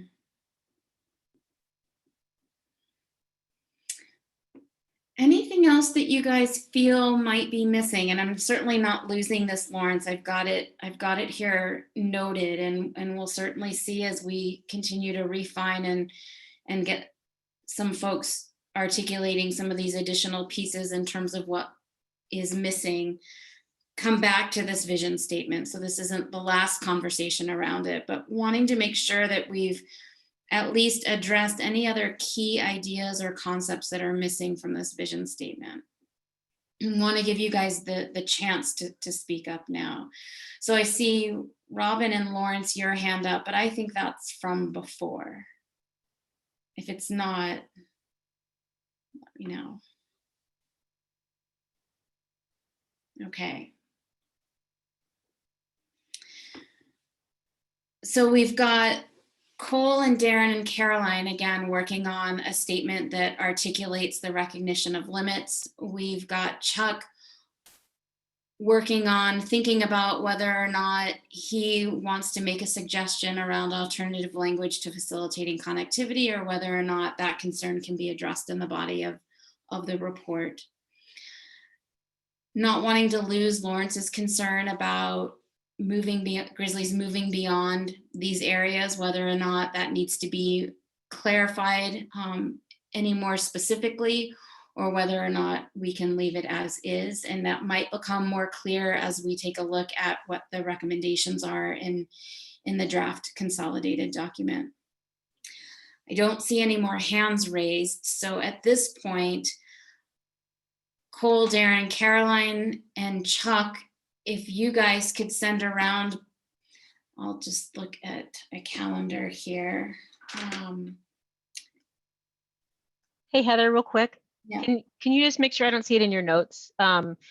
Nick had a proposal potentially to modify that first sentence for allows for, it was in the chat. Yeah. Thanks.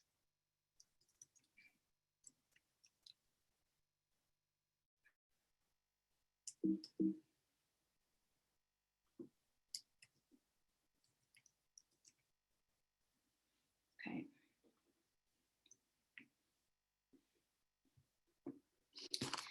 So it would be helpful if it's realistic for you guys working on these next drafts, if it could be shared with the council perhaps by Thursday, June 4th. So that's in about a week and a half, 2 weeks. Does that feel realistic? Thanks, Cole. Chuck, does that work for you? Thanks, Darren. Yes, ma'am. Thanks, Chuck. All right, so we are at 2:40. I think this is a good place to have a 10-minute break. And then we can come back at 2:50 and get an update from Trina and Annie. So we'll see you in 10 minutes.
Folks are just starting to come back. If you wouldn't mind turning your video on or just letting me know that you're back, we'll get started here in another minute or so.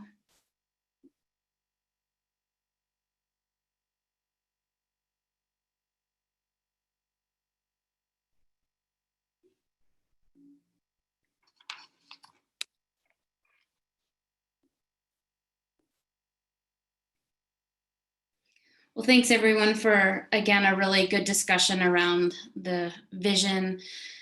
Sounds like there's still a little bit of work to do, but for the most part, there's some great work and some great language that's in there. And we've got a couple of teams ready to craft a couple of additional sentences and on our way.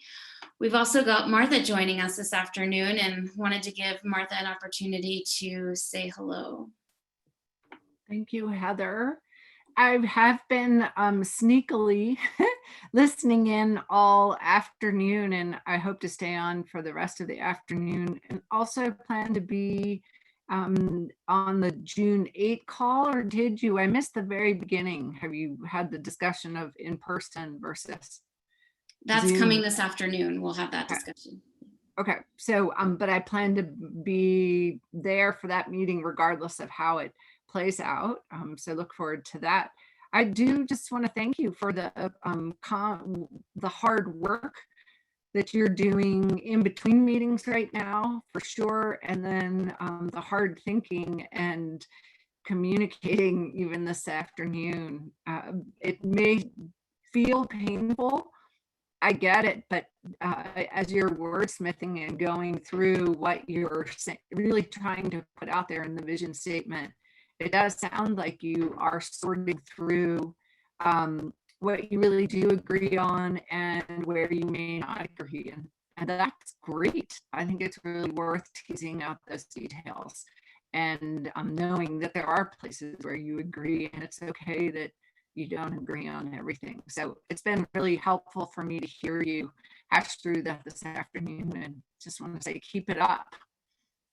You really are making progress, even if it doesn't feel like it in the thick of it. So thanks much.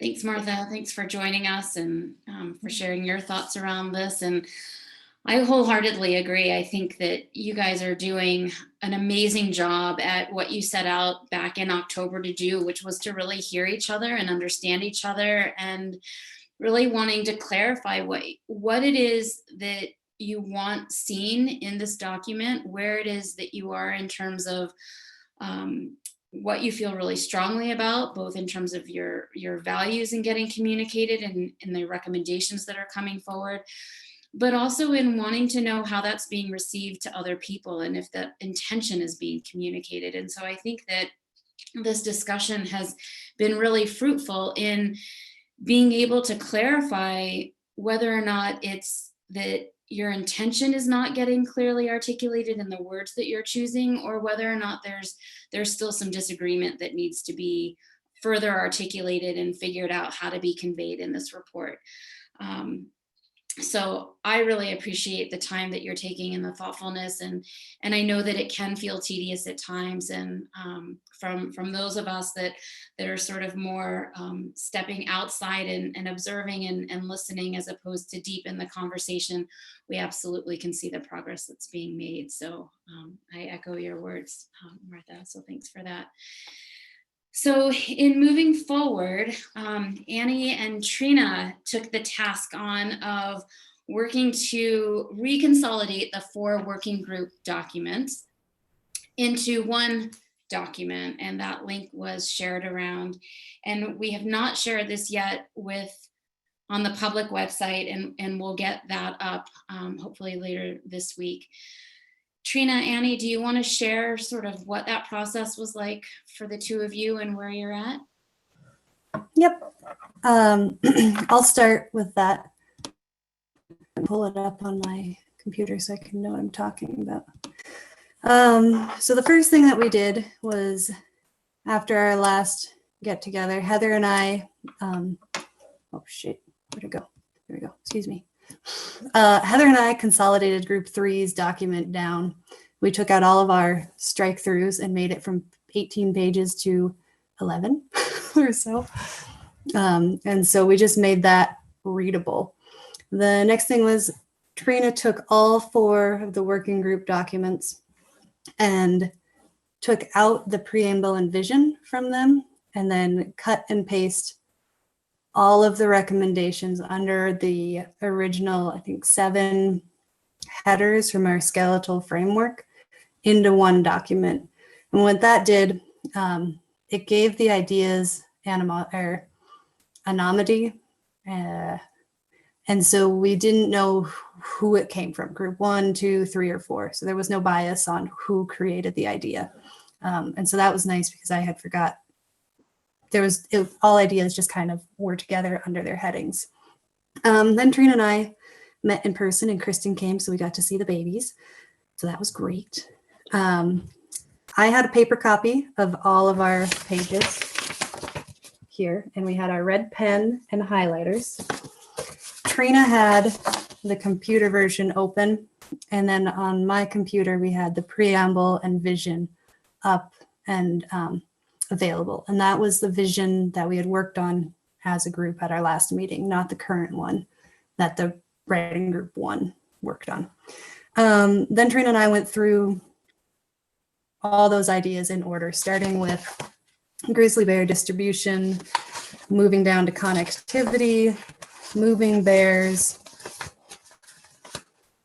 conflict response, role of hunting, education, communication among agencies, resources, ideas for getting funding. And we started to take those and work through them. And we found that initially there was a handful of ideas in the main recommendation that were already in the preamble. And so we cut those out, making note of that those were in the vision.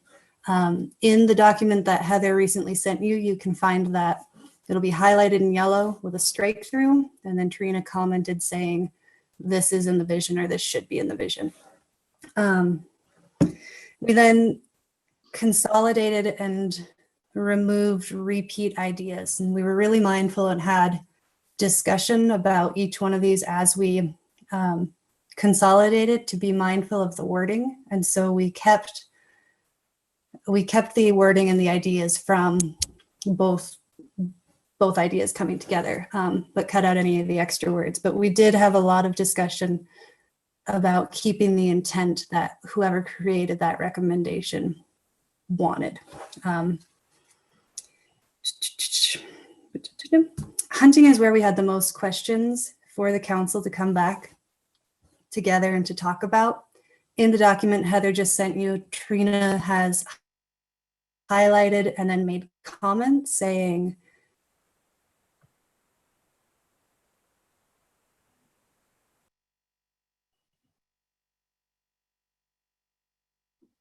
I think we might have just lost Annie. Did we?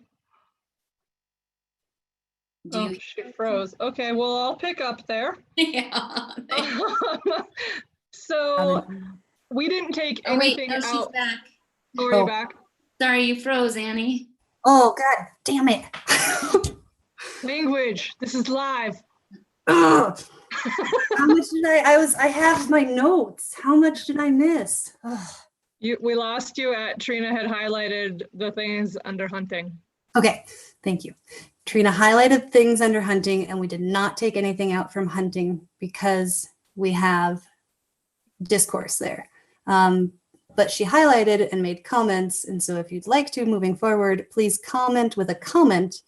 Don't change the document, please, or I will be mad. The second area where we had a lot of discourse or need for clarification was in funding. Trina and I were talking and we were saying that there are certain areas within the document where funding is talked about explicitly, and we have come up with a recommendation regarding funding for bear managers or funding for education. And so those are in the document and you can find that. But all of the ideas that we've had for funding that are just like call insurance companies, duck stamps, wildflowers, whatever, those are all still under funding. Some of them need clarification because we don't know what they were. But we both felt it would be best to wordsmith a paragraph saying we recommend somebody in FWP, not us, to look into any and all new funding sources. Start with this lovely list we made you in the appendix, part D. That's all. I'm done. Okay, well, I guess I'll pick up there. So first of all, I want to say that Annie and I went from 14 pages to 7, so I thought that was pretty amazing. We also, instead of having ideas for funding and then funding needed, I think, or I can't remember what the heading was exactly, but anyway, we put everything under resources, as you can see if you're looking at the document. And then a couple things that we wanted for council discussion. One was the Bear Aware conversation.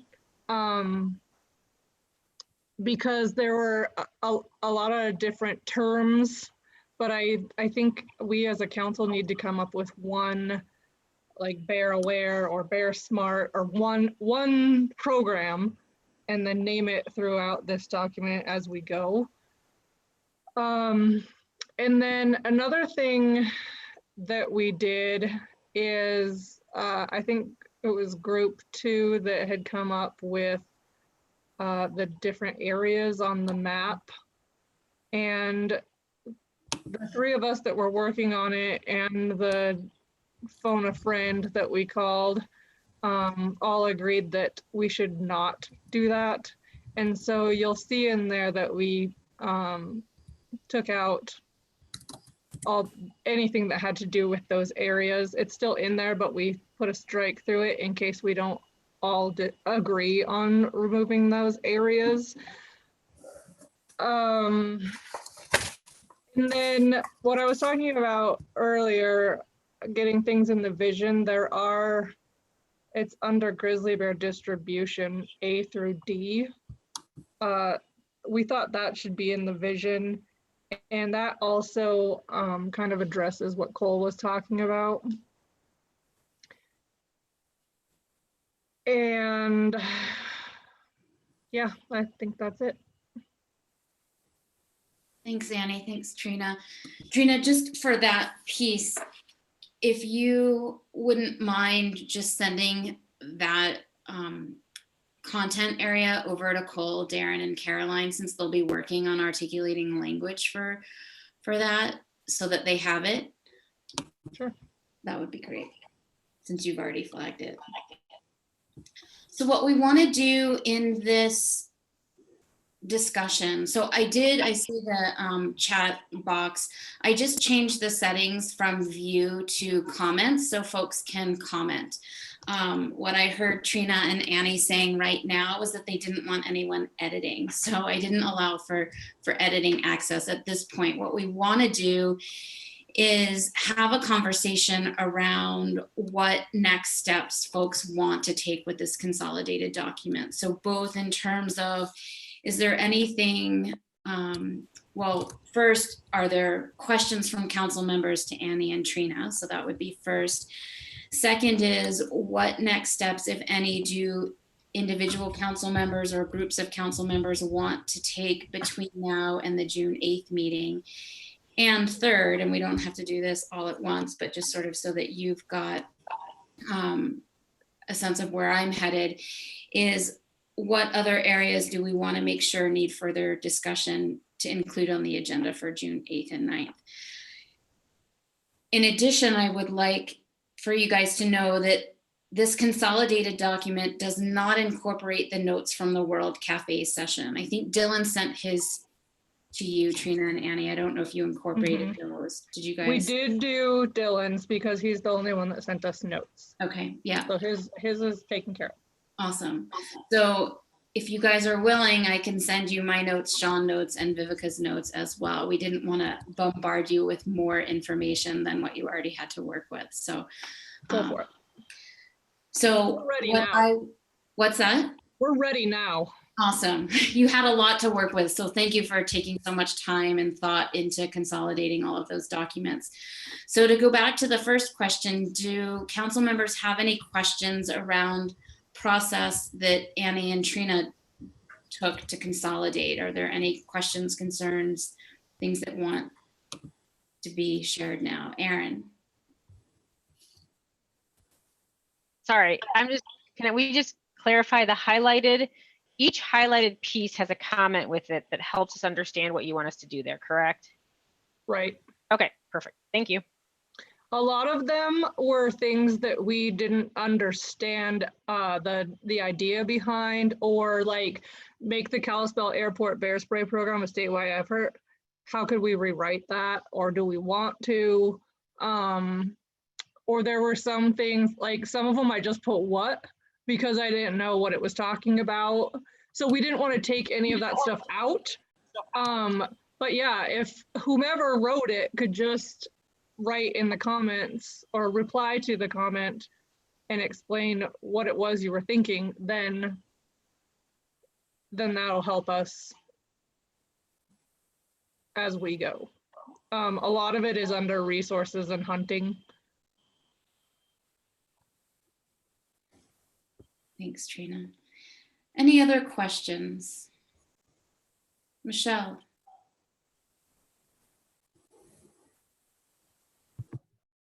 Yeah, you said you didn't take anything out, just got rid of repeats, correct? Right. Did you move anything to new places? We did. We moved a lot.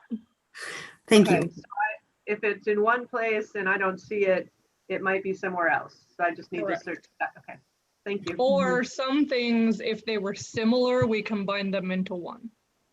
Yeah, I totally understand. If, and I don't know if Heather just said this, I'm sorry. If we somehow deleted or lost an idea that is really important to you, please make a note of that. Like put it in a comment somewhere under, if it's under Grizzly Bear distribution, highlight Grizzly Bear distribution, the header, and make it, hey, you deleted this idea, that's really important to me. We tried really, really hard, but taking however many pages we had, we may have accidentally done that to somebody's really important idea. But we tried to not remove any ideas. Brett. So on the copy that I printed out the other day, I'm not seeing that there's any notes, and I was just looking at it online. Of course, I didn't just put the latest one that you may have just opened up, but am I missing something? And it's like 7 pages, and I thought I heard Annie say this was brought down to like 11. No, we started at 14 and we brought it down to 7. Got it. Okay. All right. But yeah, my privacy settings were weird, so I think Heather got that fixed, right? I think so. I think I did it when I opened it. Trina's comment. So, Brett, I don't know if you see yellow highlighted pieces, and I do. And so, in association with those yellow highlights, over to the right are comments from Trina. I don't have that. You might have to click on the yellow. Mm-hmm.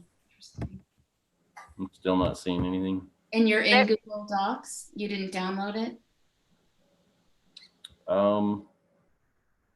I did not download it. Okay. I had to refresh my screen. Okay.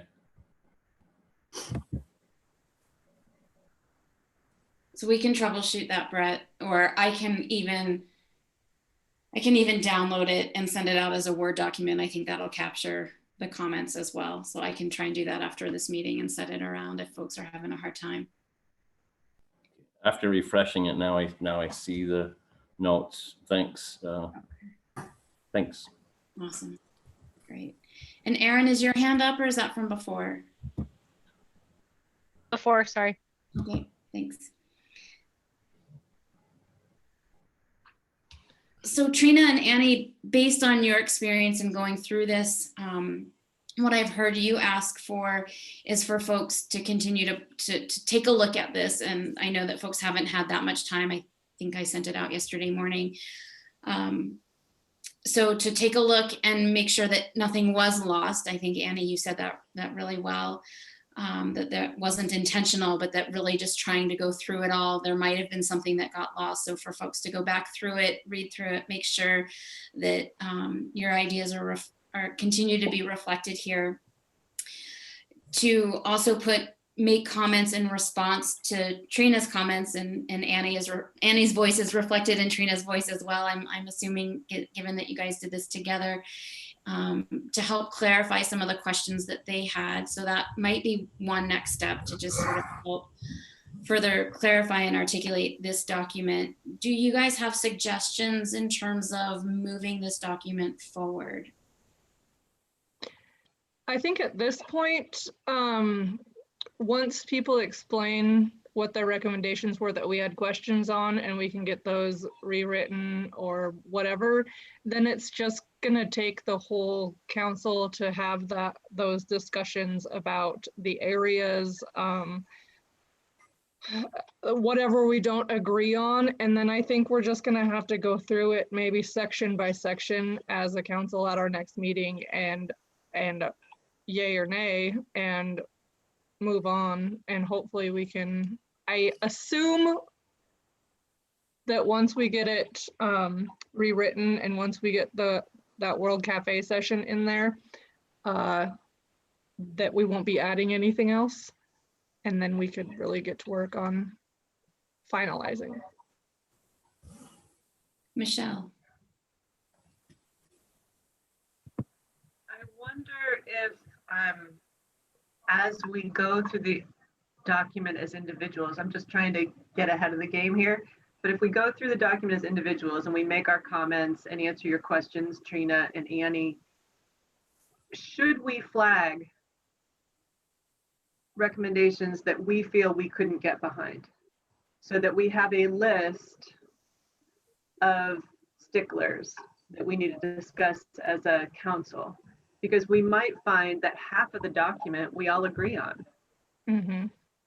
So I wonder if we can just like maybe print it out, like once Annie and I send you a final draft version, as far as we can get, if you just want to maybe print that and circle the ones you have an issue with or whatever, and that way we won't have a really messy document, but everyone will know what they want to bring up at the next meeting. Mm-hmm. Well, I wonder too, going back to the discussion that we had just, for the first hour of this meeting, was that there's some of the word choice was what was getting in the way of understanding intention, and it wasn't necessarily about disagreement. And so what we might want to do to take it another step forward, Michelle, is that if you guys can go through it, respond to the questions where Trina and Annie wanted further clarification, and also perhaps comment where you as a council member would like further clarification.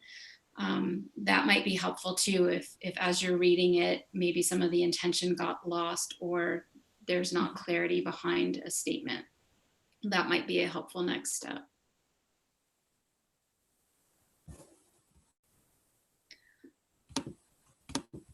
I'll add one more thing. Thank you, Michelle, for jogging my memory.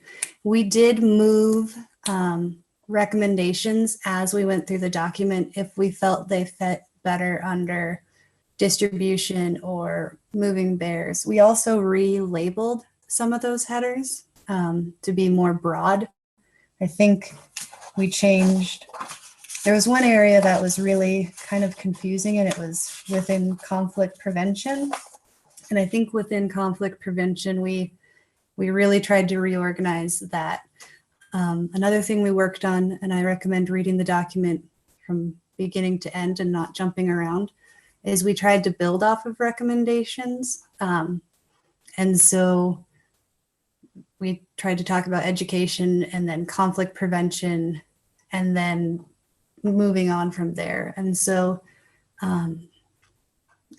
just kind of how I brought up at the last meetings, the flow of things in those 4 documents was kind of choppy, and we kept asking, well, where do we get at this point? And so we tried to put them in an order that touched on some of these bigger ideas first, and then got more specific a little bit later on. Thanks, Annie. That's helpful.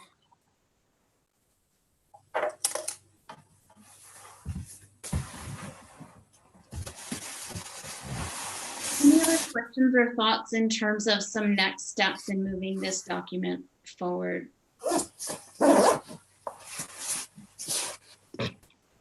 It's really cold. The zip sounded funny. What, Brett?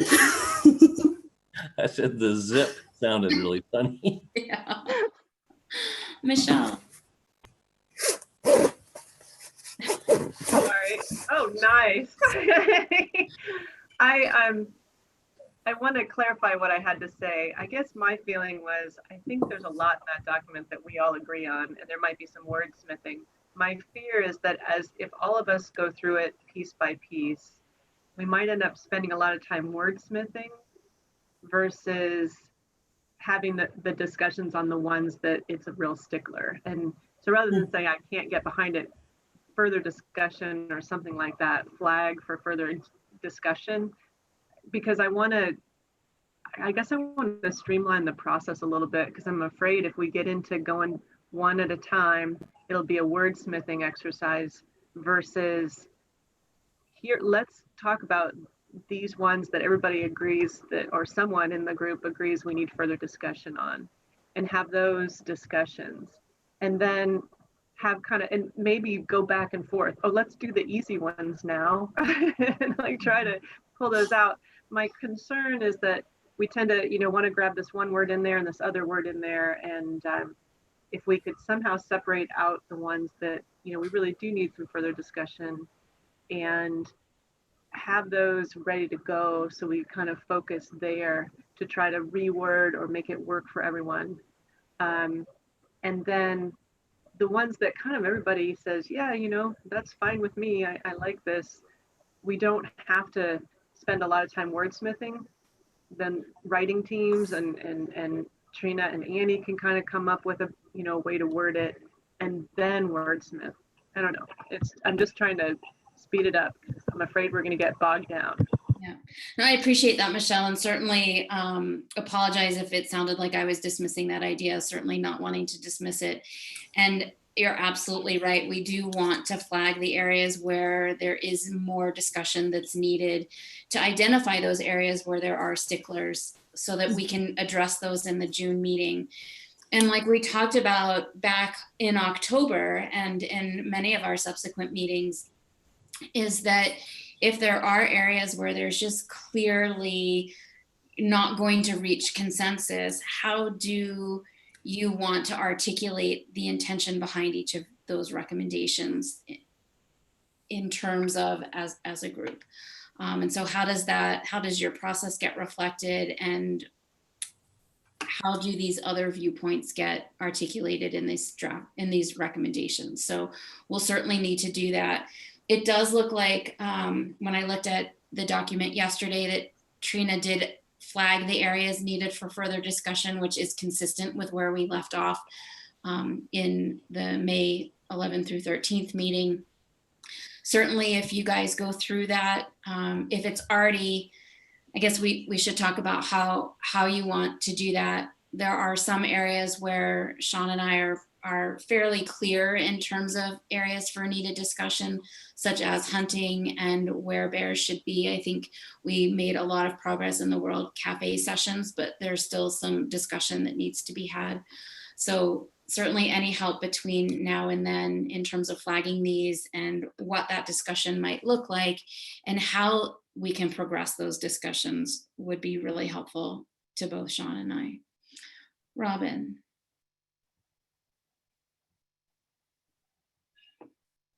You're muted, Robin. Okay, thank you. I couldn't get to my button. I just want to say thank you, Trina and Annie. This is awesome work. Thank y'all so much. I can't tell you how much I appreciate it. And you're just making, quite frankly, you're making this so much easier for me. And I'm feeling really good about where we're going in this process. So I can't thank you enough for doing that. And then I just have one clarifying question, just to make sure I heard correctly. I'm going to comment, and so I understand the comment piece, no editing. And then if we see something that got left out, we can put it in the comment section too. Is that correct? Right. Yep. Great. And so what I'm hearing is that Trina and Annie, the two of you are still willing, able, ready to continue to make some additional edits to this document in getting it another step ahead. That's awesome. Thank you. And so in doing this, what is a realistic timeline for council members to take a good thorough look at what Trina and Annie have put together and shared with you all in order to get back to them so that you've got a pretty solid draft by the June 8th meeting? Do you think by end of day Friday is enough time, or do you need the weekend? We've got about 2 weeks until our next meeting. Or is that just too much to ask at this point with everything else that's going on in folks' life and how much time that everyone's already dedicated here? I would be out of the office for the rest of the week, so. Well, we don't care about you, Brett. I know. I just want you to know. The end of this week ain't gonna work for me. Yeah, there's a lot of heavy lifting right now, and you guys have just been amazing at dedicating so much time, both during meetings and in between meetings. So certainly want to make this realistic for everyone. I know that I won't be able to look at it until at least probably Monday or Tuesday, because I am finally moving cows out to pasture for the rest of the week. So that should give you guys a little more time. Yeah, I'm wondering about the 3rd. Is that too late? I guess, what are you asking to happen to the document after we all get caught? Is there something that needs to happen before the June 3rd meeting or the June meeting with the document once we put our comments on it? So I think we'll just resolve some of those questions, like Okay. as you guys explained to us what we had questions on. I think we'll just try to go through there and then write that so it's clear to everyone. And then once we get the World Cafe notes, we'll add those if needed. And then so there will be a new or revised document to look at once we get to our meeting again. And so that, I guess that would be a question. When will we get our World Cafe notes, and do you want them in there before you guys go through them? Because that would probably make more sense. We can get those to you by the end of day, well, by tomorrow morning. Okay.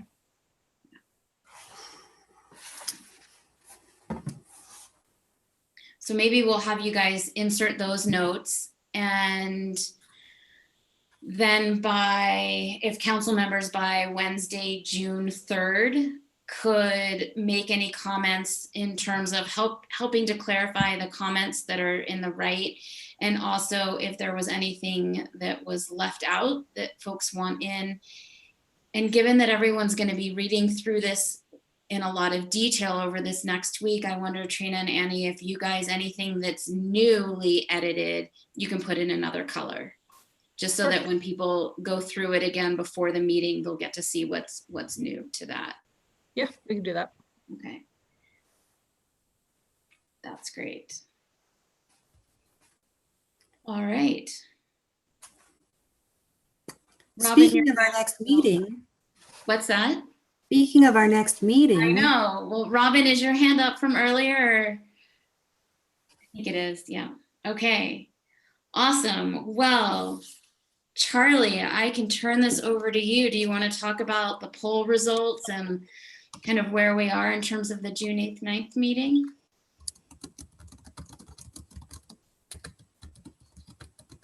Yeah. Suspense is building, right? I think it is. Yeah, so the outcome of that is the majority of you do want to meet in person. There was a few folks that preferred not to or had a scheduling conflict and couldn't do it in person. So we'll make sure there's a Zoom capability for those folks. We're still working on a meeting location, starting with Helena right now. We're looking at Helena places. Yeah, as soon as we've got facility identified, we'll get that information out to you. I think that's the gist of it. Is you guys have any questions of me regarding that? The meeting would be, we'll make sure it's available to the public via the YouTube channel, just as we have been doing. So they'll be able to follow along and submit comments as they are now through the comment portal.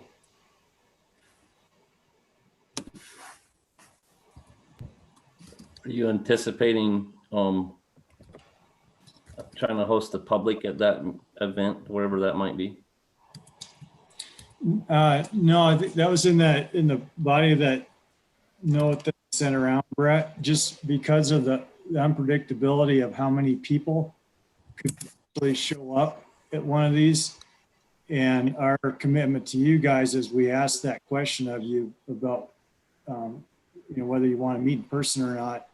A part of the caveat or criteria for that was maintaining social distancing, et cetera. And so we end up with a large bunch of people coming in from outside, then that'd be really tough for us to keep that commitment.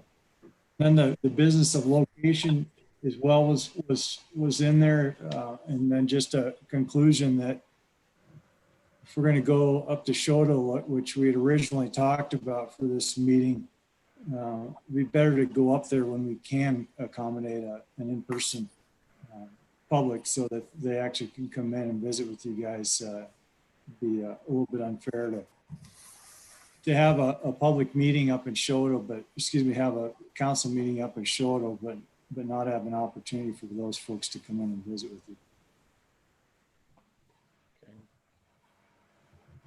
So is your headquarters in Helena, does it not have a conference room large enough that we could accommodate everybody?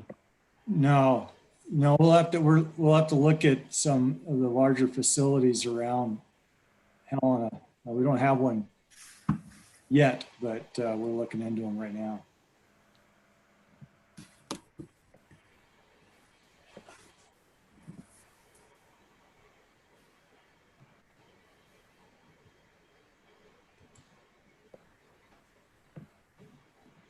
So I really appreciate, Charlie, you looking into this and just to share with council members, and certainly again to reiterate what you had said in your email to folks. Given that the governor is planning to go into phase 2 at June 1st and lifting a few more restrictions, what Sean and Charlie and I really were focusing our conversation on was what is in the best interest of the council, both in terms of public health and safety concerns for everybody, as well as where you are in the process. And we've certainly appreciated how you've really transitioned and how flexible and adaptive you've been to these Zoom meetings and how much work and progress you've made over these Zoom meetings. And we've also heard that for many of you, it's been really tough to have these really thoughtful and sensitive conversations over video, and that having the personal connection and being in person is really important to you, especially at this point in the process. And so wanting to honor that request and also wanting to keep people as safe as we can without knowing what COVID-19 is going to look like as these restrictions are starting to get lifted, both in phase 1 and in phase 2. And so we were really trying to balance what your request and need is in terms of meeting in person with the safety of being in person and wanting to give this a try. All of the venues are also in process of trying to figure out how to do this in the most safe way for people. And so we thought this would be an opportunity to get everyone in person and also see what that's like and if we can truly keep each other safe. And so that by then in July, we'll have a better sense of what the state of COVID-19 is and if we can continue to meet in person. And as Charlie said, hopefully we can do that and engage the public, but we didn't really want to go from 0 to 50 in reconvening this next time. So just a lot of variables to take in place. And as Charlie said, they are just now starting to look for a venue. So we're waiting to hear back to make sure that we can indeed do this safely. So we don't have that confirmed yet. So we appreciate everyone responding and everyone being really thoughtful in their response and also respecting those that aren't able to come, whether it's for safety and health reasons or scheduling conflicts. So again, really, really appreciate everyone's flexibility with that. And for those that aren't able to be there, I don't know if Charlie, if I missed this or not, but not only are we looking to stream this live for the public, but also have the technology in place so that for those that aren't able to be there in person, that we can Zoom you in so that you can participate and so that the audio is effective enough for you to participate. So any, Charlie, go ahead. Go ahead, Brett. So Charlie, I guess I was just trying to think of a way that without adding some more expense to having the meeting. And that's why I was wondering about headquarters up there or even possibly the Capitol. I mean, is there a room that, I mean, that's large enough to accommodate us that without spending a bunch of money in a hotel maybe? Yeah, thanks, Brett. Yeah, an associate of mine's looking at all the different venues. She actually did explore the Capitol. My understanding is she heard back from them already today that they're not doing any public meetings over there this summer.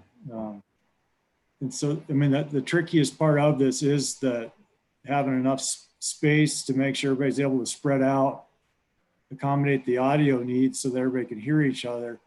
And then as well, as far as food goes and just trying to really be careful about how many people touch serving utensils, et cetera. So she's got a good list similar to what I sent you guys and a few more details she's looking into. And it could end up being a hotel. I mean, it's just going to depend on what she can dig up in terms of people that can meet that or places that can meet those requirements.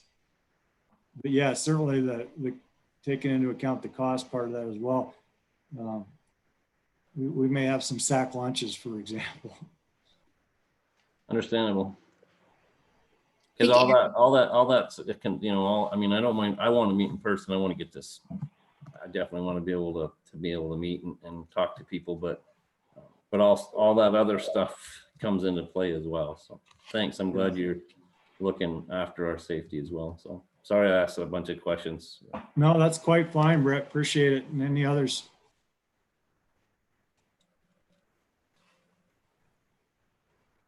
Anyone else have any questions, comments? So are we still planning on the 8th and 9th? Yes. Okay. All day, both days? At this point, yes. Perfect. Yeah, whether it's via Zoom or in Helena, but yes, please keep those dates on your calendar.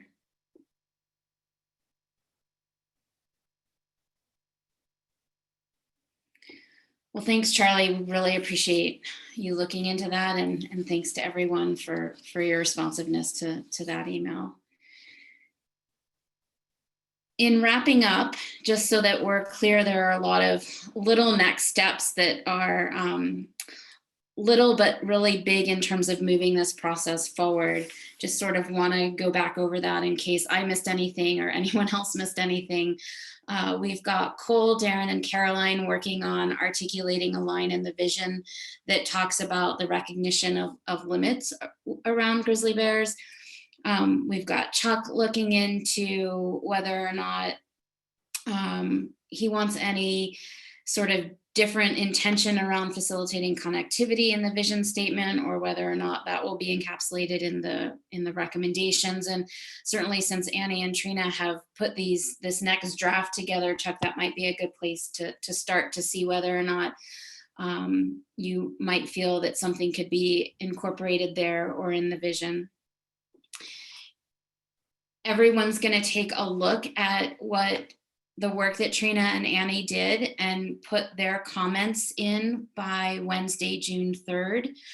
I and Sean and Vivica will get notes, or I've got Vivica's notes, so I'll get all of those to you guys by tomorrow morning from the World Cafe sessions. And I'm wondering, I feel like I'm missing something. Am I missing something? Oh, the other piece that I wanted to bring up, and maybe Trina and Annie, this is something that you guys might want to do even though you weren't working on the vision, or I'll just throw this out to the whole group. There were some additional notes, and I'll share the Google link where I had the revised vision from the writing team, the old vision from last week, and then the notes that I took during our discussion today. There were some additional notes in there that don't necessarily need an individual to wordsmith, but maybe want to look at incorporating in the vision. Is there anyone that might want to take a look at those notes and incorporate those in, or do we want to just leave them as notes for now and then look at perhaps another version of a writing team for the next iteration?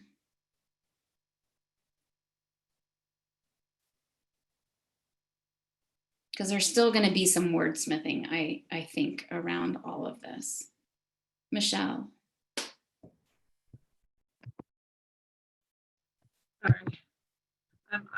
I would be happy to play with those notes and try to incorporate the extra words. I don't know if someone wants to work on that with me. Thanks, Michelle.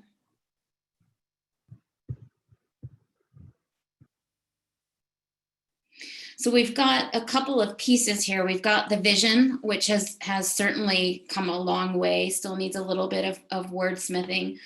We've got the sort of full document of consolidated recommendations. We've got the preamble sort of hanging out somewhere that Trina and Annie didn't put in there. So I think what I might do is incorporate the vision from the writing team along with the notes into the Google Doc that Annie and Trina have, as well as the preamble, so that it's all in one place. And maybe, Michelle, that might be a place for you to suggest some additional wording in with the notes that I took, so I can send those over to you, just so that we've got that in one place. You're asking which preamble am I going to use? That's a great question. So, Trina and Annie, did you guys look at consolidating all the working groups notes from the preamble, or did you just focus on the rest of the body of the document? We focused on the rest, but would you all like us to focus on the preamble as well? And we could, oh, Brett's got a thumbs up. Yeah, I assumed that the other writing team were doing the preamble and the vision, so I didn't even worry about that. No, they were just working on the vision, was my understanding. I don't want to speak for Trina. I would love to, if you all are okay with that, take our 4 preambles and consolidate them without doing a lot of wordsmithing. Some, but I feel we have a really fun time when we go sentence by sentence as a group. So I sense some sarcasm in that, Annie. Yeah, I'm down with that. Thank you. Thanks, both of you. Cole, were you going to say something? I was going to suggest that at some point, my guess is that there will have to be a synthesis team. And I don't know when that forms or who's on it or any of that. I don't think we have to decide that now, but until we get the vision pretty honed, I think some work could be wasted on the preamble. And there's going to be plenty of the recommendations that will be informed by the vision and the preamble. And so it feels to me like, you know, if you guys want to consolidate that, great. I don't have any problem with that. But at some point, there's probably going to have to be a synthesis team, and we may not be there yet. Definitely. I was mostly volunteering to consolidate and use my red marker again. Thanks. And agreed, Cole. I think it would be helpful for it to all still be in one place. So let's kind of bring it all back so that it's in one place and so that folks can see where it is. And if folks are wanting to move things around, but there will be a need for a synthesis / wordsmithing team for sure. So we'll certainly need to talk about that at the June 8th meeting. Michelle, is your hand up from earlier, or didn't see it go down? I saw Robin's go up. Robin, we'll go with you, and yeah, perfect. Thanks. Clarifying question. Do we need to wait until we, Trina and Annie, get the World Cafe notes? And then we'll see that new consolidated document with those notes before we make our comment, or? I think so. Trina and Annie, if I get those to you by either tonight or in the morning, when might you guys be able to integrate those? The sooner the better. But I doubt that it will take us much time.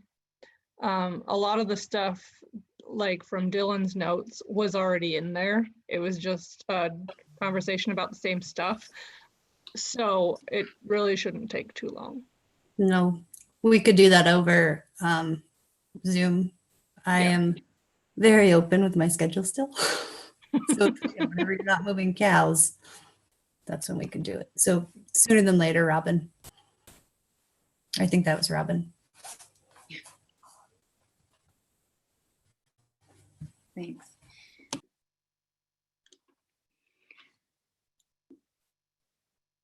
All right. Well, thanks for another great meeting. I think we had some really good, important discussion that helped clarify some thoughts. Greg, I saw your video just come back on. Was there something that you wanted to share? No, everything sounds good. Everybody's working hard. Awesome. Thanks, Greg. Michelle's asking if, all right. So it looks like, just so that everyone's on the same page, there's a lot going on. The use of technology is lots to keep track of. So if you wanted to go in it sooner rather than later into the document, you can. And Trina and Annie will add the World Cafe notes in another color. So that gives everyone a chance to get started, as Michelle just said. So great. Thank you, guys. So thanks everyone for a great meeting. I guess in closing, Sean, is there anything that I might have missed or that you want to share or cover or ask? No, thanks for a great meeting, and thanks for all your work facilitating the conversation today, Heather. Really just grateful for all the time and effort that council members are putting into this conversation. And I know it's a busy time for a lot of you folks, especially those that are out on the landscape and involved in either conservation or moving cows or some other way that really limits your ability to fully engage in this or just balance everything else going on in your life. So I am really just appreciative of everything that you're putting into this effort, and yeah, just feeling really proud to have these 18 voices represent Montana in thinking about how do we manage the bear in the face of growing populations of both the bear and people, and just the way you're going about it. So thanks, and look forward to next steps. Thanks, I have a Sean. final thought for Sean. Because we didn't get a joke at the beginning and I'm very sad. So my daughter has a joke for you. Are you ready? Go for it. Did you know that mule deer can jump higher than a house? I did not. Yes, because a house doesn't jump. Exactly.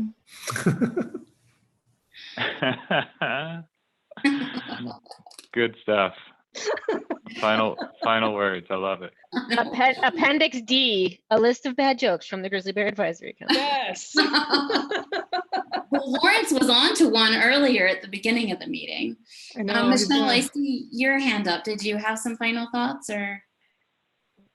No, just a thank you to everyone. This was a great distraction for me today. And if I am not being really clear, I apologize because I haven't had a whole lot of sleep lately. And but I really appreciate the distraction and the jokes. And I'm going to remember the house one. That is a good one. Tell your daughter I love it. Thanks, Michelle. We know that this has been a really hard time for you. So thanks for making the time and for being here and being as present as you have been. You've been an incredible help during meetings and in between meetings in terms of helping to edit and write and synthesize. So you're certainly a very valued member of this council and hardworking during difficult times. So thank you for that. And thank you to everyone for spending the additional time today. I know that everyone has put in so much time, just to echo what Sean had said. Anna, you said Darren asked a question. Was that a joke question or does Darren have a question? I don't know. Brett was texted it to me in the chat privately, so I don't know. So I thought sorry, Brett. Trying to keep up. Darren had to take off for a WebEx meeting. He came back on and he asked me what they decided for June, and I told Annie in person. So she's asking me, what? I got it. Awesome. Apologize for that. Well, thanks everyone. I know we're trying to juggle a lot of things. So Charlie will be in touch with all of us as soon as he's got an update regarding whether or not we're able to find a venue. And in the meantime, we'll be in touch over email or give us a call. Hey, Darren, welcome back. Any final questions? Nope. All right. Well, thanks everyone. Meeting adjourned. See you guys soon. Be in touch. Awesome. Thank you.